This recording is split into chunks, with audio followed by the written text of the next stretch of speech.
နေ့ကျွန်တော်တို့နှုတ်ကပတ်တော်နဲ့နော်ခွာယူဖို့ဖြစ်ပါတယ်ဒီမနေ့တုန်းကကျွန်တော်တင်တယ်မနေ့ကတုန်းကပေါလုမပြောင်းလဲခင်ကျမ်းစာဖတ်လားဖတ်တယ်သူတရားဟောဆရာဟုတ်လားဟုတ်တယ်တရားဟောဆရာဒီခေတ်စကားနဲ့ပြောရင်လိုင်စင်ရတရားဟောဆရာ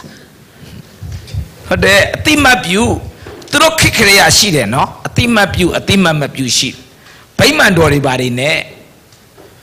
ဒါမျိုးသူကပါရီရှေဒါမဲ့သူပြောင်းလဲလားသူကဲ့တည်ခြင်းရလားရဘူးဒါဆိုရင်တရားဟောဆရာလုပ်ပေမဲ့ကဲ့တည်ခြင်းမရတာကျမ်းစာမှာရှိရင်အပြင်မှာရောရှိမလားရှိနိုင်လားရှိနိုင်တာပေါ့အဲ့ဒါပြီးတော့အဲ့ဒီကဲ့တင်ခြင်းမရတဲ့တရားဟောဆရာကကဲ့တင်ခြင်းရတဲ့လူဟောတော့ तू မောင်းလားရန်ရှာလားရန်ရှာတယ်နောက်ဆုံးတပ်ဖို့တည်တော်မှဟုတ်လားလိုင်စင်အောင်သွားတောင်းတာအဲ့ဒီခရီးစဉ်မှာပဲဝိညာဉ်တော်သူ့ကိုဘာလုပ်လိုက်လဲတုထိလိုက်တာဝိညာဉ်တော်တုထိပြီးမှကဲ့တင်ခြင်းနားလေသွားတာဟုတ်လားတမန်တော်ဝတ္ထုခန်းကြီးဘယ်လောက်လဲကိုဝိညာဉ်တော်မကြည့်ပဲပြောလေဘယ်နဲ့စာအုပ်ဖွင့်ကြည့်တမန်တော်ကိုဟုတ်တယ်မလားဝိညာဉ်တော်တုထိမှဒါကြောင့်လူတယောက်ပြောင်းလဲဖို့ဆိုတာဘယ်သူတုထိမှရလဲ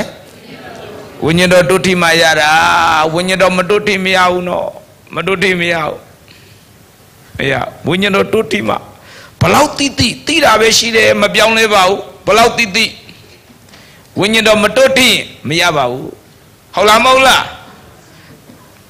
မျိုးစစ်ကျရင်အသီးနဲ့အများကြီးရမယ်သိလားအလုံဝေကောင်းရင်ဘာလို့အကျွေထဲလဲတိုက်ဆိုင်ရင်ခွန့်လော့ပြောချင်တာကတုထိမှာမတုထိလို့ရတော့နောက်တလစာအကျွေသိမ့်ထားတယ်အကျွေမရှိနောက်မှလမ်းဘေးမှာခောက်ဆွဲစားပြီးအကျွေလဲခဲ့တယ်သူများကိုပြောတာတိုက်ဆိုင်ရင်ခွန့်လော့မတုထိရမလားမရကဲ့တင်ခြင်းလဲတုထိမှာအဲ့ဒီရှောလူကိုတုထိတော့ပြောင်းလဲပြီးတော့ထပ်ပြောမယ်နှုတ်ကပတ်တော်တွေခံယူအမှုတော်ဆောင်ဖြစ်သူဟောသူများပြောင်းလဲသူကသူကျမ်းစာဘက်ခွန်အားရသူဟောသူများပြောင်းလဲထပ်မေးမယ်သူတက်တာပြောင်းလဲလားသူဟောတော့သူများပြောင်းလဲလားသူတက်တာပြောင်းလဲလားသူဟောတော့သူများကဲ့တင်ခြင်းလက်ခံလားသူကိုယ်တိုင်အသက်တာပြောင်းလဲလားပြောင်းလဲတရားဟောတယ်သင်တန်းပေးတယ်ဆိုတာစာဖတ်ပြီးပေးရတာစာဖတ်ပြီးတော့ပေးလိုက်ရင်ဝိုက်ပုတ်နဲ့โอเคပဲရှင်းသွားတာပဲဟောတဲ့လူက तू သင်တဲ့အတိုင်း तू ဖြစ်ချင်မှဖြစ်မှာဟောတဲ့လူကသင်တဲ့လူက तू သင်တဲ့အတိုင်း तू ဖြစ်ချင်မှဖြစ်မှာအချင်းချင်းချစ်ကြလို့ဟောပြီးတော့အပေါဝဝင်လာတဲ့လူကိုနဲ့မတည့်တဲ့အတွက်ကြောင့်ဒေါသထွက်တာဖြစ်တတ်တယ်နော်မောရှေလေခါနန်ပြည်အကြောင်းဘယ်နှခါဟောမောရှေခါနန်ပြည်တရားကိုဘယ်နှကြိမ်ဟောလဲ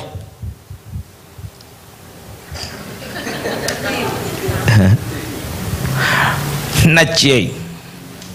ကိုယ်တိုင်ဝင်လား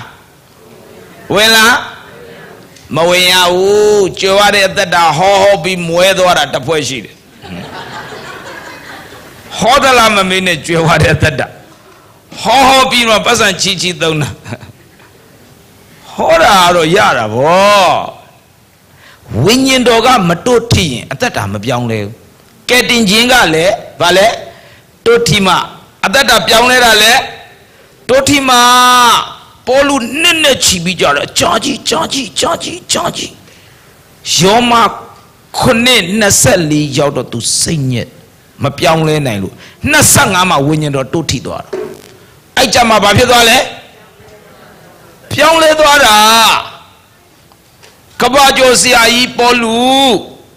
တက်တာမပြောင်းလဲဘူးတုထိမှာပြောင်းလဲသွားတာဒါဆိုရင်အသက်တာပြောင်းလဲဖို့လဲဘာလို့လဲ ဝိညာဉ်တော်တုထိဖို့ပဲလို့တယ်မဟုတ်လားအေးဥက္ကဘာမှာကျက်ဆက်ကြောင်းတော်မှာ watchman နာမည်နဲ့ရှိ watchman ကျက်ဆက်ကြောင်းနာမည်သူရဲ့သင်္ကန်းစာတော်တော်များများကျက်ဆက်ကြောင်းနေမှာသင်တယ် watchman နဲ့ပြောမနေနဲ့တခါတည်းသူရဲ့စာသူနာမသူဟောတဲ့တရားဟောချက်ကိုလိုက်ရေးတဲ့လူက watchman ကတရားဟောရင်ကြမ်းညှိုးမပါဘူးသူအထုပ်ပတ်တီဖတ်ကြည့်သူရာဇဝင်ကိုဖတ်တော့ watchman ကကြမ်းညှိုးမပါဘူးဒီတိုင်းဟောတာအလွတ်ကြီးလူတွေကသူ့မကြိုက်သူလဲသေရောဟာဝိညာဉ်တော်ကလူတွေထဲမှာအလုတ်လောက်လာတာသူ့ကိုလက်မခံတဲ့လူတွေနောက်ပိုင်းမှာလက်ခံလာတာဟာ तू ဟောတာကျမ်းစာမှာမပါဘူးထင်လို့ဟာ तू သေပြီးမှတွေ့တယ်ကျမ်းပိုက်တွေ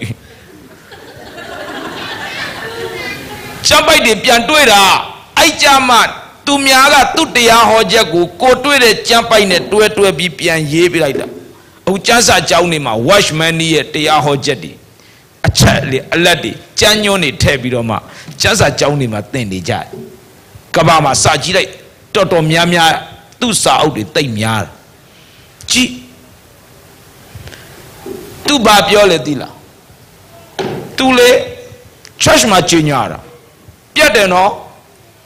ခပ်ပြတ်ပဲဆရာ watchman ရေးလဲပြတ်တယ်ဒီနေ့ကနေစပြီးငါဆရာမခွန်နဲ့ဟာဘာဖြစ်တာမင်းတို့သာဟောတာငါမပြောင်းလဲဘူးတဲ့အသက်တာဒါကြောင့်ငါမညာကျင်တော့ဘူးတဲ့အခုတည်းကပြောလိုက်တော့မယ်တဲ့ငါအသက်တာမပြောင်းလဲဘူးဒါကြောင့်ငါမပြောင်းလဲငါမဟောကျင်တော့ဘူးတဲ့သူများမပြောင်းလဲလို့မို့ငါကိုယ်တိုင်မပြောင်းလဲလို့ငါမဟောကျင်တော့ဘူးတဲ့ watchman ပြောရဲမလားခလေးတွေအဖေကိုယ်တိုင်မပြောင်းလဲတဲ့ကြမ်းပိုက်အဖေလည်းမဖတ်ချင်ဘူးပြောရဲလားကိုကလေးအချစ်ကြီးချစ်ကြလို့လေအဖေတို့ကညီကိုချင်းမုံပြီးတော့ဘယ်လိုဟုတ်လား watchman ပြတ်တယ်စော်တလိုက်တာခေါ်နေတော့လေငါ့ကိုဆရာလို့မိဖို့ကြောင့်မှသွားထိုင်သူ့ထုတ်ပတ်တီကိုဖတ်ကြည့်ဟာသူ့ကိုသူနီးလို့ခေါ်တယ်သူ့နာမည် watchman ဒါပေမဲ့စာအုပ်ထဲမှာနီးလို့ရေးတယ်တရှင်တော်ဝိညာဉ်တော်သူ့ကိုတိုးထိပလိုက်ကျွန်တော်ဆိုတော့ဘယ်ပြောမလဲမဟုတ်လားသူများကိုခွန်အားရနေပါလေဆိုကမှအရေးထဲမှာငါမပြောင်းလဲဘူးလို့ဘယ်လိုသွားပြောမလဲဆရာကိုခွန်အားရတယ်ဒါဘောတော်တော်ဆူတောင်းနေထင်တယ်အဲ့ချင်းမူတူထားလာတာအရေးတဲ့သူကတော်တော်ဆူတောင်းနေထင်တယ်အော်မပြောချင်ပါဘူးပြောရင်ပေါ်တော့မှလည်းကြောင့်မပြောချင်ပါဘူးလူက watchman ပြတ် watchman နှစ်တော်ကြာဟန်ဆောင်ခဲ့တယ်သူတက်တဲ့ခံကြတော်ကြာဟန်ဆောင်ခဲ့တာဒါပေမဲ့ဖွင့်ချပလိုက်တယ်နောက်ဆုံးတော့မခံစားနိုင်မိဖို့ကြောင့်မှသွားထိုင်ဝိညာဉ်တော်တိုးထိလိုက်တာအဲ့မှာဒိန်းသူ့ရဲ့အသက်တာပြောင်းလဲသွားအဲ့ဒီမှာသူပြန်ထလာတာဒါဆိုဝိညာဉ်တော်မတိုးထိရင်အသက်တာမပြောင်းလဲနိုင်ဘူးပေါလုလည်းကြည့်လေကိုမှပြောင်းလဲတယ်ယောမ9ဆိုအများကြီးသူ့အဖြစ်လူတွေခွန်အားရနေပြီခုမှသူများခွန်အားရပါတယ်ဆိုကမှအရေးတဲ့ထပြောတယ်ငါ့ကိုဘယ်သူကဲမလဲငါဇာတိနဲ့ငါအသက်ရှင်နေတာဟာဒုက္ခပါပဲဆရာခွန်အားရဆိုဆရာဇာတိနဲ့အသက်ရှင်နေဆရာဇာတိနဲ့ရှင်တာတော့ကျွန်တော်တော်တော်လေးခွန်အားရနေတာဟုတ်တယ်တကတလေသူများဇာတိတော့မကွာတော်ခွန်အားရနေတာနော်အဲ့ဒီကနေမှငါရှင်နဲ့ခရစ်တော်မရှင်ဘူးငါရှင်တာနောက်ဆုံးခရစ်တော်သူ့ထဲမှာရှင်တဲ့အသက်တာငါဒီခရစ်တော်နဲ့တူကားတိုင်းမှာသေပြီဂလာတိ2:20အဲ့ဒီမှာလဲဝိညာဉ်တော်ထတ်တိုးထိလားအေးထတ်တိုးထိတာအဲ့တော့ဒီနေ့ကျွန်တော်အားပေးခြင်းနဲ့မနေ့ကသင်တာဒါပဲဝိညာဉ်တော်ကတစ်ခါပဲတိုးထိလားအကြိမ်ကြိမ်တိုးထိလားအကြိမ်ကြိမ်တိုးထိမိမဲယေရှုကားတိုင်းမှာတစ်ခါပဲသေလားအကြိမ်ကြိမ်သေလားဟမ်မိမဲတစ်ခါပဲသေလားအကြိမ်ကြိမ်သေလားတစ်ခါပဲသေတယ်ထပ်မိမဲ ယေရှုအထဲထဲမှာငါတို့တစ်ခါပဲသေလားအကျိတ်ကျိတ်သေလားပြောတစ်ခါပဲသေလားကျိတ်ကျိတ်သေလားတရက်သေလားနေ့တိုင်းသေလားအဲ့ဒါကိုပေါလုကပြောတယ်ငါသည်နေ့တိုင်းအစဉ်အသေးခံရဤဟောနှစ်ပေါင်း2000တောင်ကယေရှုသေတော်ကငါပါလားပါလားအခုရောငါသည်နေ့တိုင်းအစဉ်အသေးခံရဤကျမ်းစာကတွေ့လားနေ့တိုင်းနေ့တိုင်းနေ့တိုင်းနေ့တိုင်းငါသေပြီးပြီငါသေပြီးပြီငါသေပြီးပြီမှတ်မှတ်ကိုကိုမှတ်ထပ်ပြောမယ်မမှတ်ရင်သေလားဟမ်မသေဘူးလား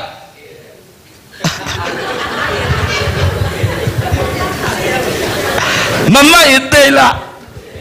ဟမ်ဓမ္မဟမ်အမတ်တဲ့ခါသေးပြီးတော့မမတ်တော့ပြန်ရှင်တော့ဓမ္မစန်တိုးကမြစ်ကြီးနားမှာလေလိုက်စစ်မပါပဲမော်တော်ဆိုင်ကယ်စီးတာကြားလာပြီလိုက်စစ်မပါဘူးလိုက်စစ်မှမရှိတာဒါနဲ့လိုက်ဆိုင်ကယ်စီးရင်လမ်းလဲကြည့်ရတယ်မော်တော်ဘီကယ်လဲကြည့်ရတယ်ဟာအုတ်ထုတ်အဖြူပြန်ခွေးလိုက်လာတော့ဟာ surprise ချဟိုမှာရှိတယ်အများကြီးပဲခုပဲပြန်ခွေးလိုက်တခါမှဖမ်းခံရပါတိကိုဘလို့တိပြောလေလိုင်စင်မရှိဘူးလို့ယုံရင်မှန်လားပြောလေမှန်တယ်မရှိဘူးလို့ယုံမရှိဘူးလို့မှတ်ပြီးသွားတတိထားလွတ်တယ်တရက်ကြတော့လိုင်စင်ရသွားရောလိုင်စင်လေမော်တော်ဆိုင်ကယ်စီးတာကားမောင်းလိုင်စင်လောက်လိုက်တော့ရသွားရောအိတ်ထဲမှာထည့်တာထည့်ပြီးစီးသွားတော့ဟာမော်တော်ဘီကယ်တွေ့ဟာချက်ချင်းပြန်ခွေဟိုဘက်မှာပြန်တွေ့လမ်းချမှာပြန်ခွေမောလာမနေပဲရှောင်ရတာရှင်းနောက်ပတ်ညက်ပြီးဖမ်းတာအလဲမှာလမ်းကြရှိလို့တော်သည်အဲ့လက်ဖေးဆိုင်ရှေ့ရဆိုင်ကရဲ့လက်ဖေးဆိုင်နဲ့ဝင်ဘာတော့မလဲခဏနေ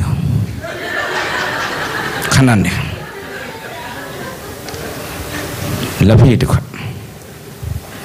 ဘယ်လိုမျိုးတောင်းလဲကြိုက်တယ်လို့ပြောဗမာပြည်ကောင်းတယ်နော်လက်ဖေးတောင်မှဘယ်လိုမျိုးရတယ်နိုင်ငံခြားမရဘူးလက်ဖေးဆိုလက်ဖေးပဲနေချိုးပေါ်စိန်ချစိန်ပေါ်ချဘယ်ရောက်ဒါကြောင့်နိုင်ငံခြားရောက်တဲ့ဗမာတွေအင်္ဂလိပ်လိုသိကြွတဲ့လူကိုကျွန်တော်လက်ဖေးအမျိုးအစားပြောခိုင်းကြည့်တယ်သူမပြောတတ်ဘူးချိုးပေါ်ရတော့ကြစိန်မရဘူးကြစိန်ရတော့ပေါ်ချမရဘူးကုန်ရတယ်ဗမာပြည်လေးနေလက်ဖေးတော်မှပြန်ခွဲစိတ်တာနော်စိတ်မှဗမာပြည်ကနောက်မှတတိယဟာတေရောရှာရှိပြီးပြေးတာလိုင်စင်ရှိတာမေ့နေတေးလိုက်ပါတော့ကွာလိုင်စင်ရှိတာနော်လက်ဖေးကိုပြန်အုပ်ပြန်လာတော့မယုံမှဆိုလို့ပတ်စံယူထားလိုက်လုံးဝမကြည့်နဲ့အဲ့နေရာပြန်တော့မော်တော်ဘီကယ်ရှိမှနှစ်ပတ်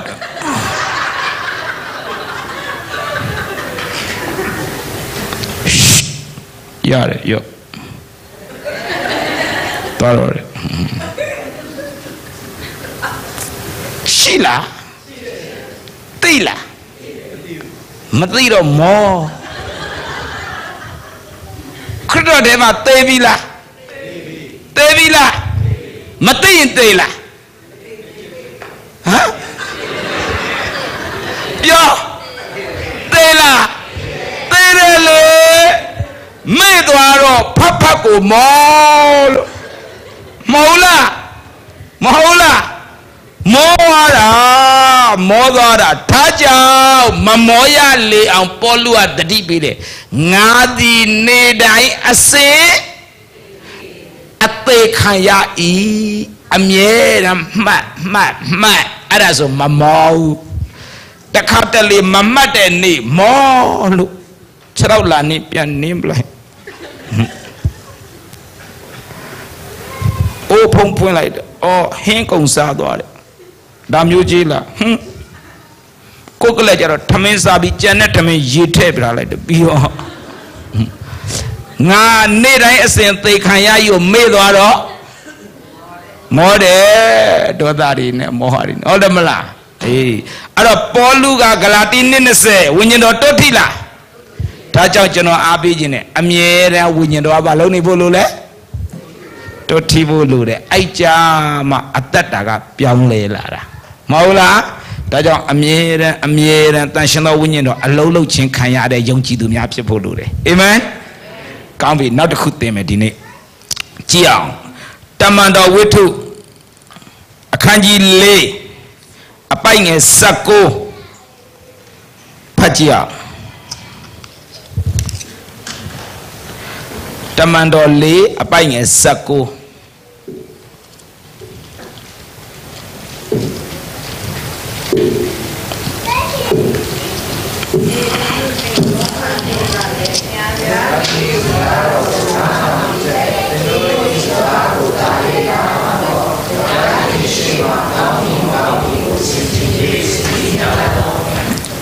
ကဲအဲ့ဒီမှာကြည့်တမန်တော်49ပေတရုကိုလာတားတယ်ဟေးမဟောနဲ့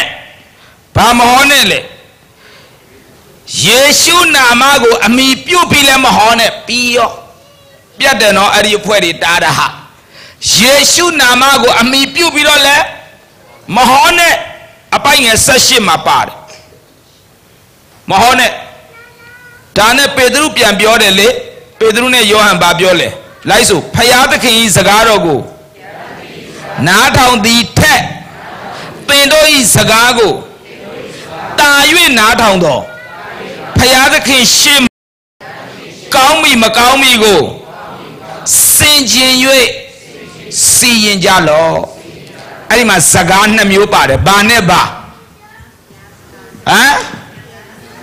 ဖယားစကားနဲ့လူစကားတူလားမတူဘူးဖယားစကားတဲ့လူစကားကိုတာ၍နားထောင်ရင်ကောင်းလားမကောင်းလားနည်းနည်းစဉ်းစားပြီးပြောကြအောင်ဒါဆိုရင်နားလဲစေခြင်းနဲ့တမန်တော်ခေတ်ခရေကိုကစကားဘယ်နှမျိုး2မျိုးဖယားစကားရှိတယ်သူတို့ကိုတားတဲ့လူတွေရဲ့စကားရှိတယ်ဟဲ့အဲ့ဒါမဟောနဲ့လို့တားတဲ့လူကဟောဘာကိုးကွယ်သူကိုးကွယ်တဲ့ဖယားမှန်လားထာဝရဘုရားကိုကိုးကွယ်တဲ့လူပဲဒါပေမဲ့ဖယားစကားနဲ့သူ့စကားလွဲနေတယ်ဒါကြောင့်ဖယားကိုကိုးကွယ်တဲ့လူတိုင်းရဲ့စကားဖယားစကားမထင်နဲ့ကိုးကွယ်တာတော့ထာဝရဘုရားကိုးကွယ်တာပဲသူ့ပါဇက်ကဖယားစကားထွက်တယ်မထင်နဲ့ထာဝရဘုရားကိုးကွယ်ပြီးတော့ထာဝရဘုရားရဲ့စကားမထွက်တဲ့ပါဇက်အများကြီးပဲအများကြီးရှိတယ်လူတွေကကိုးကွယ်တာသာဖယားပါဇက်ကထွက်တာဘုရားစကားမထွက်ဘူးဒါကြောင့်ပေတရုနဲ့ယောဟန်ပြတ်တယ်ပြောတာအေးဖယားစကားနဲ့မင်းတို့စကားမတူဘူးဖယားစကားနဲ့သင်တို့စကားကိုတာ၍နားထောင်ရင်ကောင်းမလားမကောင်းလားနည်းနည်းပါးပါးစဉ်းစားကြအောင်မပြောဘူးလားအေးအဲ့လိုပြောတယ်အဲ့တော့ကျွန်တော်တို့ကဒီလိုနားလေတယ်အသက်ရှင်တဲ့ဘုရားကိုမကိုးကွယ်တဲ့လူမယုံတဲ့လူသူတို့စကားကိုတော့ကျွန်တော်တို့ကသိပ်ပြီးတော့ပွေမယူပါဘူးသူတို့ကဘယ်လိုလုပ်သိမလဲဒါပေမဲ့အသက်ရှင်တဲ့ဘုရားကိုကိုးကွယ်တဲ့လူတွေပင်လင်းသူတို့ပါဇက်ကဘုရားခင်စကားမထွက်တာရှိလားရှိတယ်ကျမ်းစာမှာဒါကြောင့်မလို့ပေတရုနဲ့ယောဟန်ကပြောတယ်မင်းတို့စကားတဲ့ဘုရားစကားမတူဘူးတဲ့ဘသူစကားပိုနာထောင်ရင်ကောင်းမလဲစဉ်းစားကြည့်အဲ့ဒါနဲ့ကြော်လိုက်မယ်ဓမ္မရာဇဝင်ပထမဆုံးအခန်းကြီး24တရားခန်းကြီး24ကိုကြည့်အခန်းကြီး24အပိုက်ငယ်6ကိုဖတ်တရား24အပိုက်ငယ်6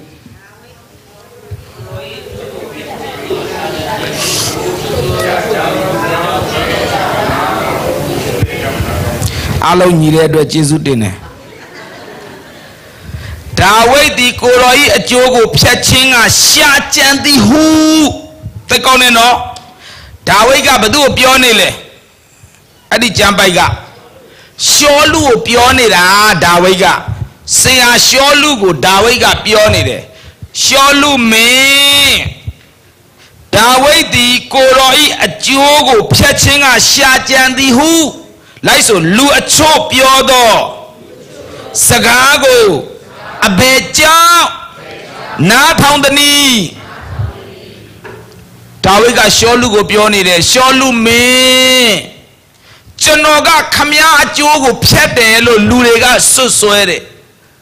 ခမည်းကိုလာပြောတယ်အဲ့ဒီစကားကိုခမည်းဘာလို့နားထောင်တာလဲတကယ်ဆိုရင်အတိတ်ဘယ်ကဒါဝိဒ်ကရှောလူအကျိုးကိုဖြတ်သလားရှောလူအကျိုးကိုတိဆောက်သလားကဲပြောတကယ်ဆိုတိဆောက်တာလေဟိုဂေါလိယပေါ်ကလေးကအသာလေးလွတ်ထားလိုက်ရင်ရှောလူသေပြီမဟုတ်လားဘာလို့ဂေါလိယကအကုန်တွယ်ပလိုက်မှလေ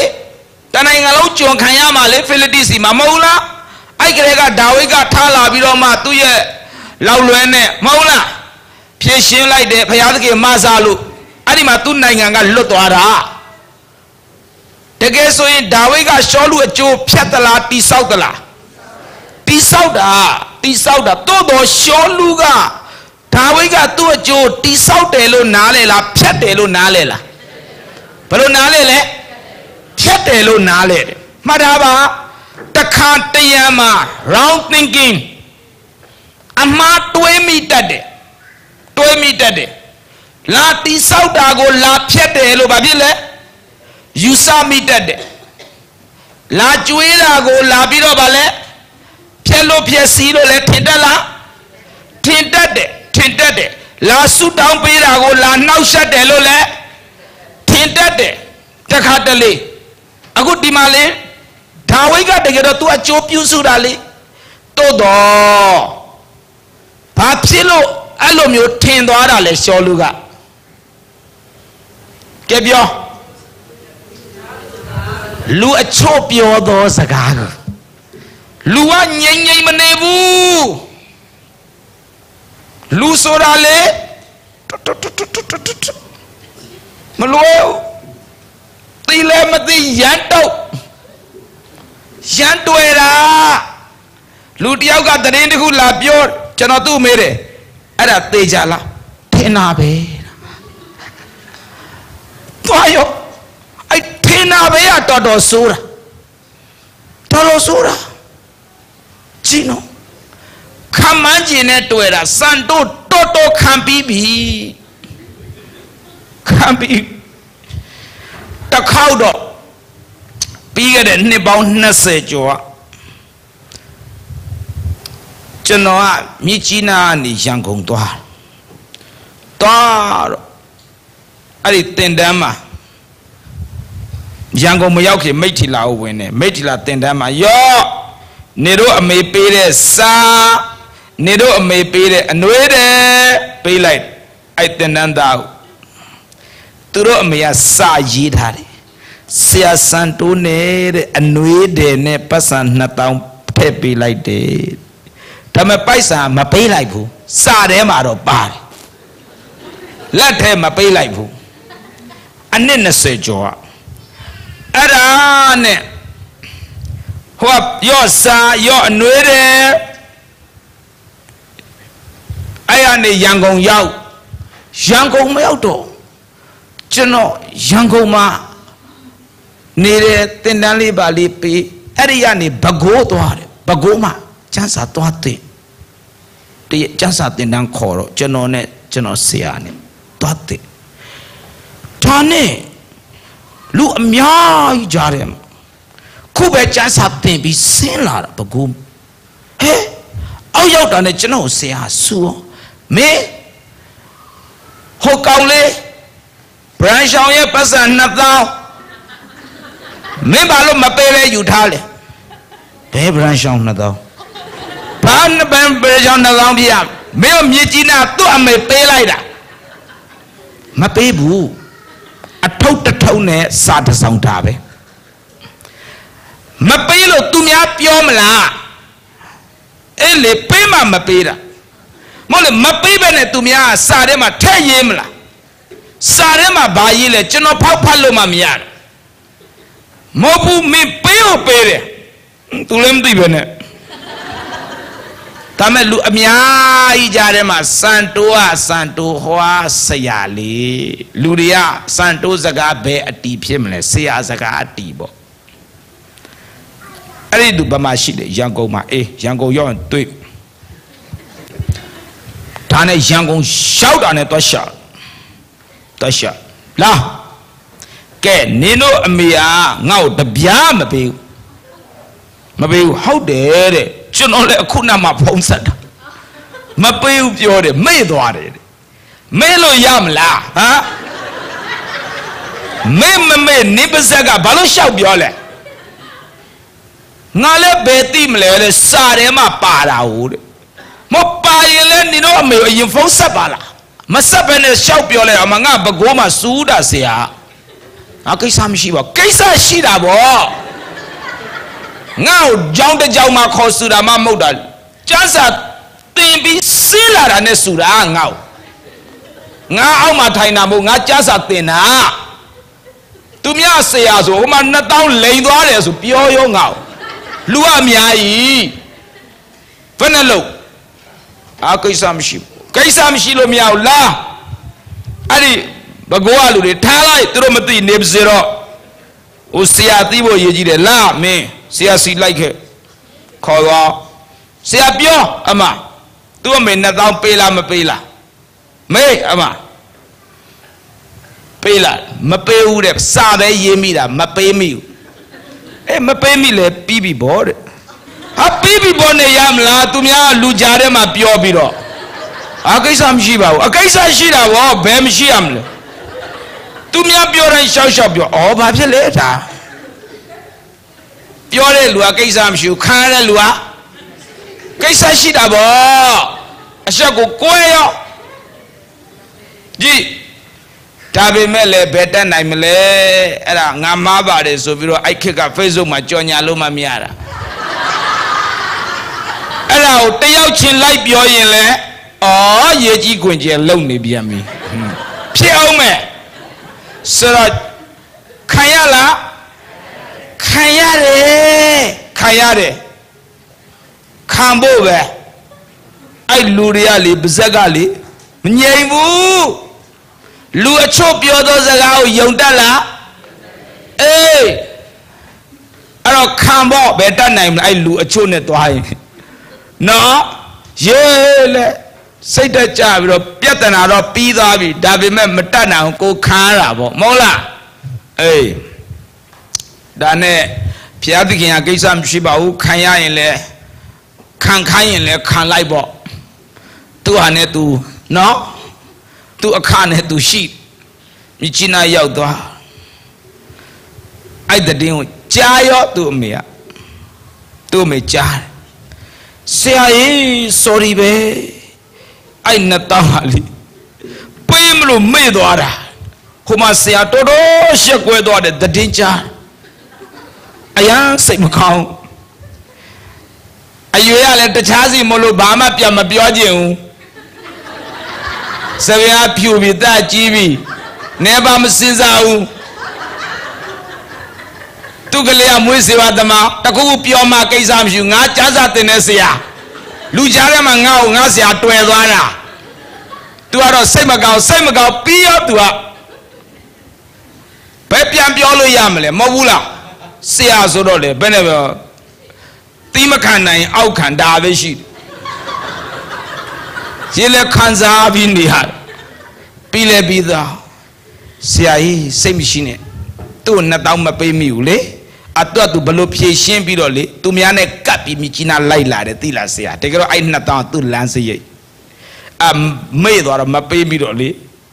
ဆရာကိုပေးလိုက်တယ်ထင်တာမပေးမိဘူးသိလားသူပြန်လာပြီးပြောမှတတိယအဲ့ဒီကြမှာပြန်ကြည့်တော့ဗီဒီယိုထဲမှာအိုက်စာကြီးကကပ်ပြီးကြံခဲ့တာဆရာသူနီးသူ့ဟာနဲ့ပြန်လာတာရောက်ပြီးအဲ့တော့အဲ့ဒီ2000တော့ဆရာပဲအလူငွေယူလိုက်အဲ့ဒါကိုဘာခေါ်လဲအလူငွေမခေါ်ဘူးအရှက်ခွဲခ ခွဲခြင်းလေများများနဲ့ခွဲပါလားဗမာငွေ2000နဲ့လာခွဲသွားတဲ့အချက်ကအဲ့ဒါအချက်ခွဲခါခေါ်တယ်အဲ့တော့ကျွန်တော်ပြောခြင်းနဲ့လူတွေဟာခေါင်းဆောင်တချို့ဟာလူအချို့ပြောသောစကားကိုနားထောင်လားအခုဒီမှာဘာလို့လဲရှောလူဆိုတာတာမန်လားခေါင်းဆောင်လားခေါင်းဆောင်ဒါကြောင့်လေကျွန်တော်ရှက်ကွဲတာဗောကျွန်တော်ခေါင်းဆောင်ကကျွန်တော်ကိုတွေ့တယ်လိုက်ရောတေးရောအချင်းချင်းပြောရင်ပြန်ညင်းလို့ရတယ်လေခေါင်းဆောင်ကပြောလိုက်တာပြိဿရှိမှဆိုကျွန်တော်သွားရောဘာပြန်ပြောလို့မရဘူးပြီးမှပြန်တတ်တယ်တွေဒီမှာကြည့်တွေ့လားဆရာရှောက်ပြောတာဟိုမှာကြည့်သူမေမပေးဘူးအေးလေကိစ္စမရှိပါဘူးမပေးလည်းမပေးဘူးဗောခေါင်းဆောင်ကလေသူတို့အဲ့ဒါသူတို့ရှက်တယ်အဲ့လိုပဲအဲ့ဒါပဲ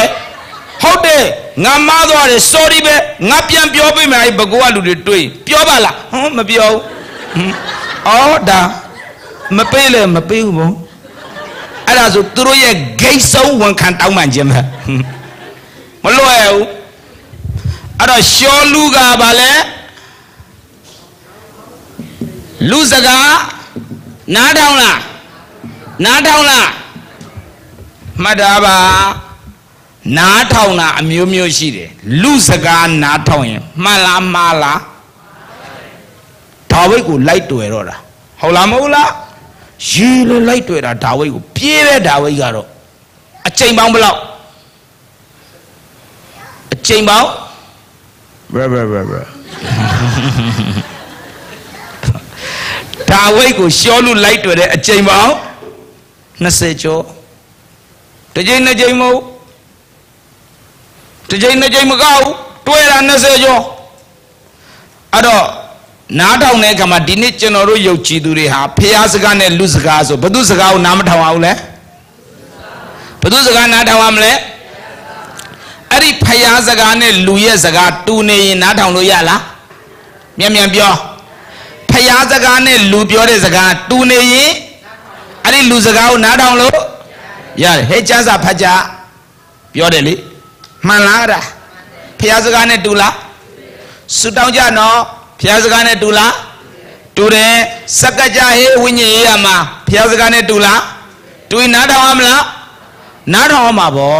ဟုတ်လားမဟုတ်လားအေးဆိုတော့ဖျားစကားနဲ့တူရင်ကျွန်တော်ဘာလုပ်ရမလဲနားထောင်ရမယ်နော်အခုရှောလူကြည့်ဖျားစကားနဲ့တူလားလူတွေပြောတဲ့စကားဖျားစကားနဲ့တူလားမတူဘူးဒါပေမဲ့ तू နားထောင်လားအေးဖျားစကားနဲ့မတူတဲ့စကားကိုနားထောင်မိတော့ကြောင့်သူ့ရဲ့ဘဝအသက်တာမှာအမှားပေါင်း35ကြိမ်လှုပ်ပြီးမှသိရတယ်အဲ့ဒီအမှားဟာအချိန်မီနောင်တမရတဲ့အတွက်ကြောင့်မှားပြီးရင်မှားဖြစ်တယ်ဘလောက်မှားမိလဲဆိုတော့နတ်ဝင်တဲ့မိန်းမကိုသွားမေးတဲ့အဆင့်ထိရောက်သွားတယ်နောက်ဆုံးသူ့ကိုယ်သူလှန်နဲ့ထိုးတတ်တဲ့ဓာတ်နဲ့ထိုးတတ်တဲ့အဆင့်ထိရောက်သွားတယ်ကြည့်အဲ့ဒါကြောင့်ကျွန်တော်ကလည်းသတိထားတယ်တခုခုစကားပြောရင်ဒါတကယ်ပြောတင်လားပြောတင်ဘူးလားဒါဖျားသခင်ငါပြောခိုင်းလားမပြောခိုင်းဘူးလားတတိထားတယ်ကြည့်နော်အဲ့တော့ရှောလူကတော့လူစကားနားထောင်မိသွားပြီမှန်လားမှားသွားလားမှားသွားတယ်ကဲမဿဲ20ခွန်မဿဲ20ခွန်7ကနေ26မှတ်ထားမယ်အကုန်မဖတ်ဘူးနည်းနည်းပဲဖတ်မယ်297ကနေ26အဲ့ထဲမှာဘယ်လောက်ဖတ်မလဲဆို22 23ကိုဖတ်ပြီးလက်မင်းကလည်း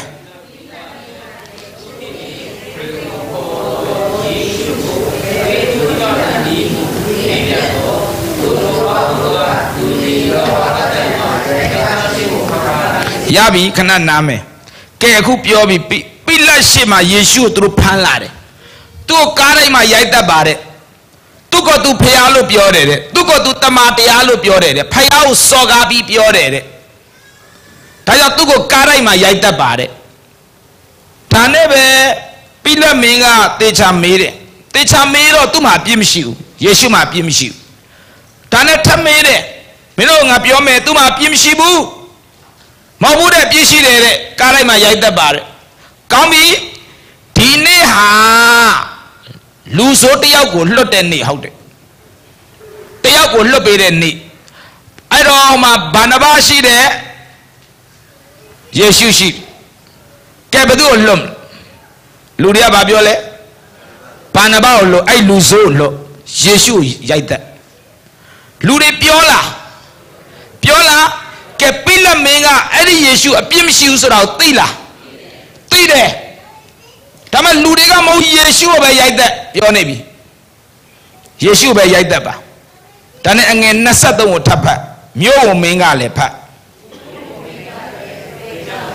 အဘယ်ပြစ်ကိုပြုပြီးသည်နည်းဟုမေးလျင်ထိုသူသည်လဝါကတိုင်မှရိုက်ထားခြင်းကိုခံပါလေစေဟုလူများတို့သည်တာ၍ဟစ်ကြော်ကြ၏ကဲကြည့်ပေါ်ပြီးတော့ဘာလုပ်နေလဲပြောနေတယ်ပေါ်ပြီးပြောနေတယ်အမှအဲ့တော့အပိုက်ငယ်24မှာမဖတ်တော့ပိလတ်မင်းကရေယူတယ်လက်ဆေးတယ်လူများရှိမှလက်ဆေးလိုက်ကြည့်ဤအမှုကိုတင်တို့ကြည်ကြလောဟုဆို၏မိမဲဒါဘယ်သူလဲပိလတ်မင်းကအမှားမှန်သိလားကဲပြောသိတယ်နော်ယေရှုပြည့်မရှိဘူးသိတယ်လူတွေမေးတယ်သူမှပြည့်မရှိဘူးပြောတယ်မရဘူးရိုက်တက်လူဆိုးတယောက်ကိုလွတ်တဲ့နေဟုတ်တယ်ဘယ်သူကိုလွတ်မလဲဘာနဘကိုပဲလွတ်ယေရှုတက်သူမှပြည့်မရှိဘူးမရဘူးတက်ခဏမေးတယ်တက်ပဲနောက်ဆုံးပိလတ်မင်းကလက်ဆေးလိုက်လက်ဆေးပြီးတော့ငါနဲ့ဘာမှမဆိုင်ဘူးနော်ဒါမင်းတို့လှုပ်တာလေသူပိလတ်မင်းကမေးမယ်လူတွေရဲ့စကားကို तू နားထောင်မိလားကဲပြောနားထောင်မိလားရောက်လွတ်လားနားထောင်မိလားလွန်နိုင်လားလူတွေစကားကို तू မှားမှန်းသိတယ်လွန်ဆန်နိုင်လားပိလတ်မင်းကလူတွေရဲ့စကားကိုဘာမလုပ်နိုင်ဘူးလဲမလွန်ဆန်နိုင်ဘူးတခါတလေဝိညာဉ်ရေးရမှာမှားမှန်သိရနဲ့မလွန်ဆန်နိုင်တဲ့ကိစ္စတွေလည်းရှိတယ်ဝိညာဉ်ရေးရမှာအင်းနဲ့အားနဲ့ဖြစ်လာတယ်အဖွဲ့အစည်းနဲ့ဖြစ်လာတယ်လူကများလာတယ်အလူရှင်ကလည်းမျက်နှာကြည့်ရတယ်တခါတလေမှာအဲ့ဒီခါဘဝကတခါတလေဘုရားစကားနားထောင်အောင်မလားသူတို့စကားနားထောင်အောင်မလားအယံခက်တယ်နော်အယံခက်တယ်ကိုမျိုးကလည်းဓမ္မနောက်မှာစဉ်းစားကြည့်ဒီလိုဆုံးပြရင်သူနဲ့ထိမယ်ဒီလိုဆုံးပြရင်သူနဲ့ထိမယ်ဒီလိုဆုံးပြရင်ငါရောက်ခမနဲ့ထိမယ်ဘာလို့ရမှမသိဘူးဘယ်လိုလုပ်မလဲဒီလိုဆုံးပြပြန်တော့လဲ Praise and Worship leader နဲ့သွားထိဟိုဘက်ဆုံးပြပြန်တော့လဲဟိုနောက်တစ်ယောက်နဲ့သွားထိအဲ့ဒီ Praise and Worship leader မလာရင်ကြတာဘယ်သူတီးမလဲအဲ့ဒါလဲတမောက်ကျွန်တော်စီမှာဒီလိုပဲလေအများကြီးမရှိဘူးတီးတတ်တဲ့လူဟိုတုန်းကဂီတာတစ်လုံးပဲအဲ့တစ်လုံးတော့ငားထားတာတနင်္ဂနွေနေ့မှာနာရီပိုင်းစဉ်းစားကြည့်နာရီပိုင်းငားထားတာအဲ့ငားထားတဲ့ဂီတာတော့ပလတ်စတာပါသေးအဲ့ဒါအပရိသတ်တွေမှာတီးတတ်တဲ့လူလည်းမရှိတော့အဲ့တယောက်ကတပတ်မှာ6ရက်အရက်တောက်တယ်တနင်္ဂနွေတော့မလုံးနဲ့နော်ငါတို့ဓမ္မသချင်းဆိုဖို့တီးတယ်ဆိုတော့ကိုတီးဆိုလဲကျွန်တော်ဆိုရင်အကုန်ပြန်သွားမှာတချင်းမှမဆိုတတ်တာအဲ့ထဲကလူတွေကဆရာဒါမျိုးကဝิญဉ်တော့ဘယ်လိုလုပ်မလဲဒီရက်သမားဘယ်လိုလုပ်တော့ထိမှာဟုတ်တယ်ဒါဆိုနင်လာဆိုမလားနင်လည်းမဆိုတယ်ငါလည်းမဆိုတတ်ဘူးလေလက်ခုပ်တီးတော့လွဲပါတယ်ဆိုနင်နဲ့ငါ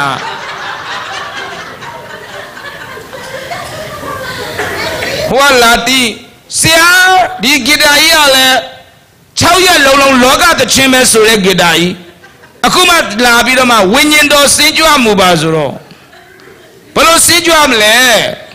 ဒီဂီတာဖရာသချင်းတပတ်မှတရက်တီးတာ6 ရက်လုံးလောကသချင်းတီးတဲ့ဂီတာဘယ်နဲ့လုံးဘယ်သူစကားနားထောင်မှမသိစစ်စားကြည့်လူကလည်းရှိတာမှနည်းနည်းလို့မှအစိမ့်မောအဲ့ဒါသူပြောတာလေဟုတ်တယ်လို့ပဲမင်းပြောသလိုလုံးမယ်အဲ့ဂီတာမသုံးတော့နေဂီတာတစ်လက်သွားဝယ်ခဲ့ဆရာလဲဒါယုံကြည်ခြင်းနဲ့လုံးရမယ်လေဟုတ်ပါတယ်နေရလေသူများဂီတာကိုတော့ကန်ထုတ်ပြီးတော့နေရဂီတာကြမလာဘူးယုံကြည်ခြင်းနဲ့ဆိုတော့မလွယ်ဘူးပြောချင်တဲ့အဓိပ္ပာယ်တစ်ခါတလေအမှန်သိတယ်အမှားသိတယ်ဒါပေမဲ့လွန်ဆန်လို့မရတဲ့ကိစ္စတွေရှိလားရှိတယ်ဘယ်လိုလုပ်မလဲဓမ္မပိလက်ကိုကြည့်လိုက်ဒါကိုနားလဲစေခြင်းဒါကြောင့်အသက်တာထဲမှာလူစကားနားထောင်ရတဲ့လွန်ဆန်လို့မရတာတခုကျွန်တော်အများကြီးကြုံတယ်အမောင်ထဲမှာတိတ်လေးသူ့အတင်းတော်မသိအောင်အလှငွေလပို့တဲ့လူတွေရှိဗမာပြည်မှာဆိုရင်သူ့အတင်းတော်သိဆိုမှဆိုလို့ဆရာနားလဲနော်ကြဲပြောငါနားမကြဘူးနားလဲကျမတို့အတင်းတော်ဆရာသိတဲ့အတိုင်းဒါမျိုးတွေတော်တာကြိုက်တာမဟုတ်ဘူးအဲ့ဒီအခုလုံးမဲ့တင်တဲ့နဲ့မှထည့်ပြီးနော်အလူရှင်နာမည်တော့မကြောညာနဲ့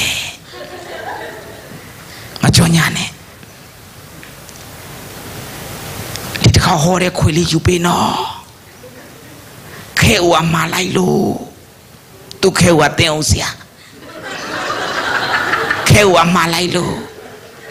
နိခဲဝတင်အောင်ဆရာပဲသူဟောပလာဒီခွေဘာလုပ်မလဲ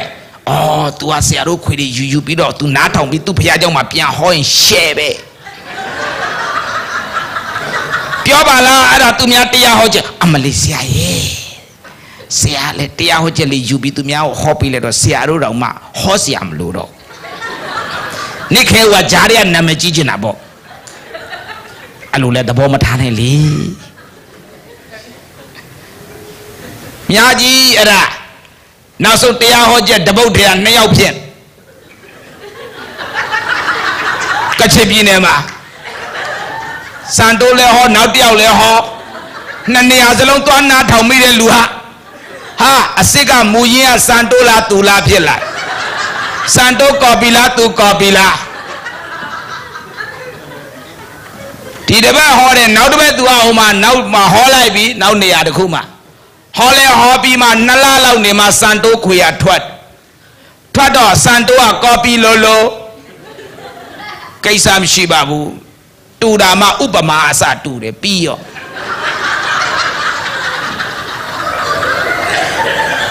တိုက်ဆိုင်ရခွန့်လို့အဲ့တော့ကျွန်တော်ပြောချင်တယ်ဘဝမှာလွန်ဆန်လို့မရတဲ့ကိစ္စတွေရှိလားရှိတယ်ပိုဆိုးတာပြောလာအောင်မယ်ဆရာတဲ့ခွေကိုတဲ့ဒီလတော့မထုတ်ပါနဲ့နောက်လမှထုတ်ပါ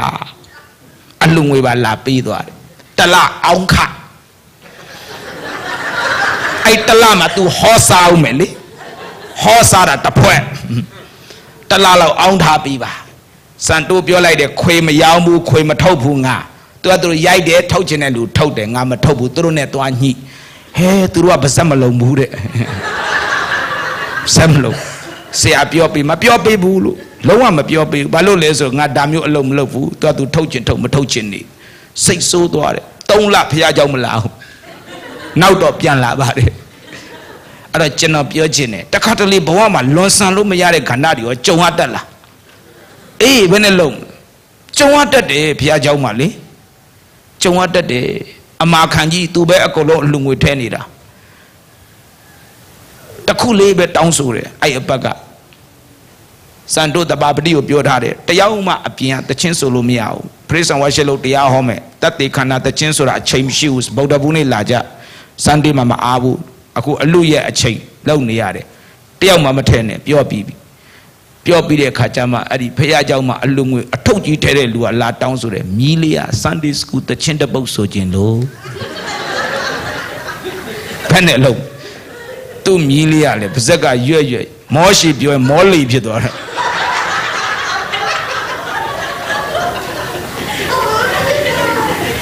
ဟာဒုက္ခပဲသူ့ရဲ့ပလတ်စတစ်ထုတ်ကြီးနဲ့လာချင်းချောက်လို့ပြောရင်အဲ့အထုတ်ပြပါသွားတော့သူတို့ကလည်းနော်တောင်းဆိုပြီးမှအထုတ်ကိုထဲမထဲဆုံးဖြတ်တဲ့ဖွဲ့တိုက်ဆိုင်ရင်ခွင့်လို့စန်တိုကပြောတယ်အေးဒါတော့ဒီတပတ်တော့မရဘူးဘာလို့လဲအခုပဲပြောလိုက်ပြီဘယ်သူမှမတင်နဲ့ဘာကြောင့်လဲဆိုတော့အချိန်မရဘူးအလူရက်အဲ့တယောက်တင်လိုက်ရင်နောက်ဇက်တိုက်တင်ရတော့မှာဆရာတော်တဲ့တကယ်တော့သူဘယ်တော့မှမဆိုဘူးတဲ့တော်တော်ဆူတောင်းထားလို့ဘုရားသခင်အခုသူ့တွတ်ထီတာတဲ့သူပေါ်တက်ဖို့လွယ်တဲ့ကိစ္စမဟုတ်ဘူးဆရာတို့သာလွယ်တာကိုတက်တာလွယ်တယ်သူ့မြည်တက်ဖို့အဲ့ဒီမောရှိမောလီអော်တဲ့ဘွဲမလွယ်ဘူးဟုတ်တယ်ကိစ္စမရှိဘူးဒါပေမဲ့ဒီတပတ်တော့မရဘူးချက်ချင်းအထုပ်ကောလူရောပြန်သွားပြီးရောပြန်တော့မလောက်လာနဲ့ချီကြတော်တော်ကြားတယ်ဖျားကြောမျက်စောင်းထိုးတယ်စံတိုးဆရာနင်းပပတီးခံလိုက်ရင်အပတ်တိုင်းအဲ့အထုပ်ကလာငါတို့မှအစာရှောင်စုတောင်းတခုခုလိုတောင်းလိုက်ရတာလေတော့ကုန်းတော့ဆရာတီးမခံတာနဲ့တောင်းပြီးတော့ပဲခုမအထုပ်လည်းမလာတော့ဘူးမလိုပါဘူး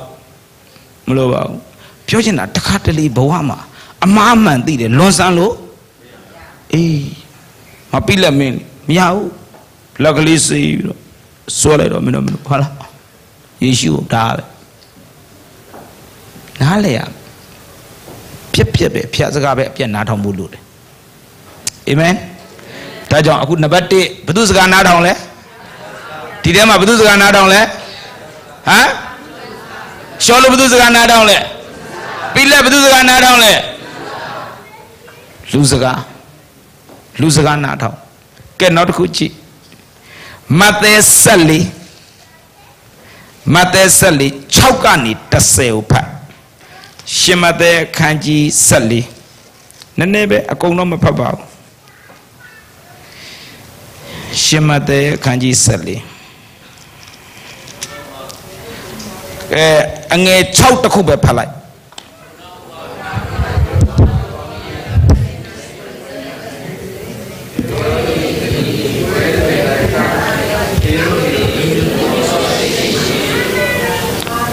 ငါသည်တင်တောင်းသမျှကိုပေးမိဟုကျိန်ဆိုလေ၏โอเคဘသူရဲ့အတုပတ်လဲယောဟန်အတုပတ်တဲ့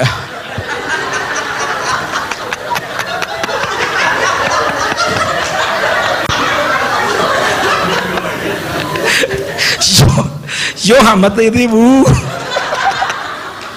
ဟေရုမွေးနေဘသူအတုပတ်လဲဆိုယောဟန်နဲ့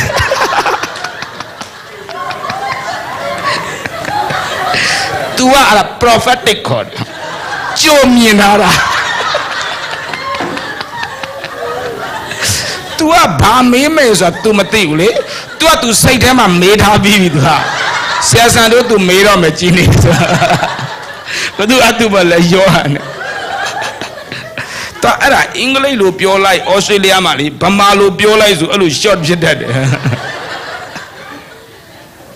ဘယ်သူမွေးနေလဲဟေရုမွေးနေမဟုတ်လားဟေရုမွေးနေမှာသူယူထားတဲ့မိန်းမကပါလာတဲ့သမီးကကြီးချေက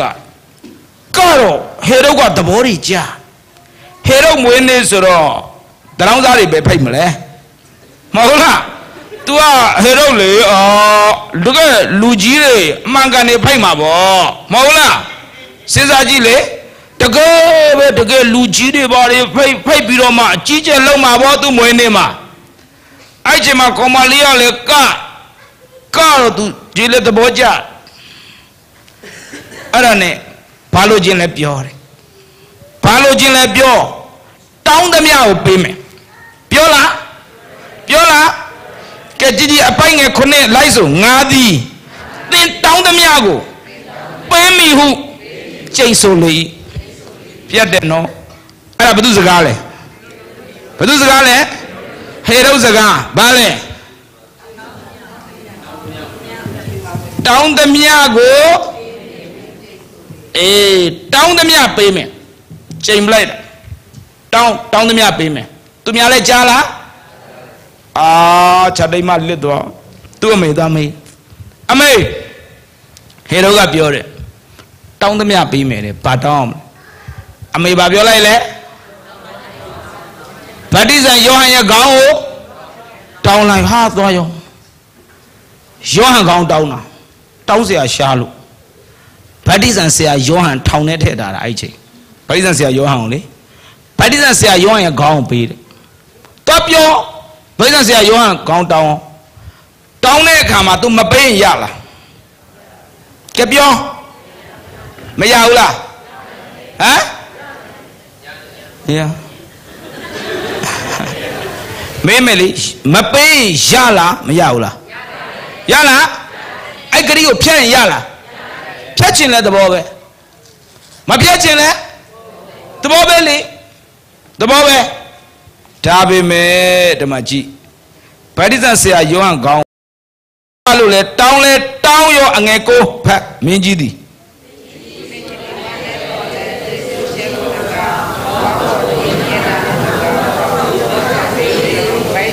ရပြီလိုက်ဆိုမင်းကြီးသည်ဝမ်းနေတော်လဲကျိန်ဆိုခြင်းကို၎င်းအပေါင်းဖော်တို့၏မျက်နာကို၎င်းထောက်တော်ကြောင့်ပေးစေမင်းကြီးစိတ်ကောင်းလားဟမ်စိတ်မကောင်းဘူးဝမ်းနေသွားတာစိတ်ကောင်းမရှိတော့ပြောတာမဟုတ်လေစိတ်မကောင်းဝမ်းနေသွားတာဟုတ်လားဟာတောင်းတော့ကွာယောဟန်ကောင်းတောင်းရလားလုံးဝစိတ်မကောင်းတဲ့အခါမှာ तू စဉ်းစားစရာနှစ်ခုရှိတယ်နော်ငါစကားတိုင်းငါလုံးမလားဒါမှမဟုတ်ရင်ငါတိုက်ခါအကြခံမလားစဉ်းစားကဲငါစကားတိုင်းငါလုံးမယ်မရဘူးငါပြောပြီးသားတောင်းတာပေးမယ်ဒါကြောင့်နေတောင်းတယ်နော်ပေးမယ်ငါစကားတည်စီရမယ်အဲ့လိုဆုံးဖြတ်လဲရတယ်ငါပြောထားတယ်နေတောင်းတာပေးမယ်သူများရှေ့မှာငါပြောတာငါတယောက်တည်းနေပြောတာမဟုတ်ဘူးငါသူများရှေ့မှာပြောမိတာဒါကြောင့်နေတောင်းတာမှားတော့မှားသွားပြီကွာငါလည်းမင်းကိုပေးတဲ့ဂရိယာမှားသွားတယ်တကယ်ဆိုရင်ငါပေးတဲ့နာပေးမယ်လို့ပြောရမှာမင်းတို့တောင်းအတက်နိုင်ဆုံးငါပေးမယ်လို့ပြောရမှာစကားကျွံသွားတယ်တောင်းသမျှပေးမယ်လို့ငါပြောမိတယ်မင်းကလည်းတောင်းတာမှားနေပြီဒါပေမဲ့ဘာပဲပြောငါမင်းလေဟေရုမင်းလေလူကြီးလေလူအများကြီးကြားမှာငါပြောခဲ့တဲ့စကားသူများကိုလည်းထောက်ရမယ်ငါစကားလည်းငါထောက်ရမယ်ဒါကြောင့်မလို့စိတ်တော့မကောင်းဘူးဒါပေမဲ့ပေးစီကျွန်တော်မေးမယ်ဟေရုဘုသူစကားနားထောင်တယ်ပြောအောက်မှာအဖြေရှိတယ်နော်လိုက်ဆိုဟေရုသည်ဝမ်းနေတော်လဲမိမိကျိန်ဆိုခြင်းကို၎င်းသူတစ်ပါး၏မျက်နှာကို၎င်းထောက်တော်ကြောင့်ပေးစီမိမယ်ဟေရုဘုသူစကားနားထောင်တယ်ဟမ်ပြောလေသူဝမ်းနေတယ်ဒါပေမဲ့ဗာလဲမိမိကျိန်ဆိုခြင်းကို၎င်းသူတစ်ပါး၏မျက်နှာကို၎င်းထောက်တော်ကြောင့်ပေးစီမေးမယ်မိကွန်တေချာနားထောင်ဘသူစကားနားထောင်လဲဟမ်ပြောလေသူစကားတေချာပါတယ်မိမိကျိန်ဆိုခြင်းကို၎င်းသူပြောမိသွားတယ်ကွာ လုံးဝမထင်ဘူးအဲ့လိုဖြစ်လာမယ်လို့ဒါမှပြောမိသွားပြီတာမန်လူမဟုတ်ဘူးတာမန်လူမဟုတ်ဘူးဟေရုမင်း तू ပြောမိတဲ့စကားကြောင့်အခု तू နားထောင်ရတယ်နားမထောင်ရင်ရလားပြော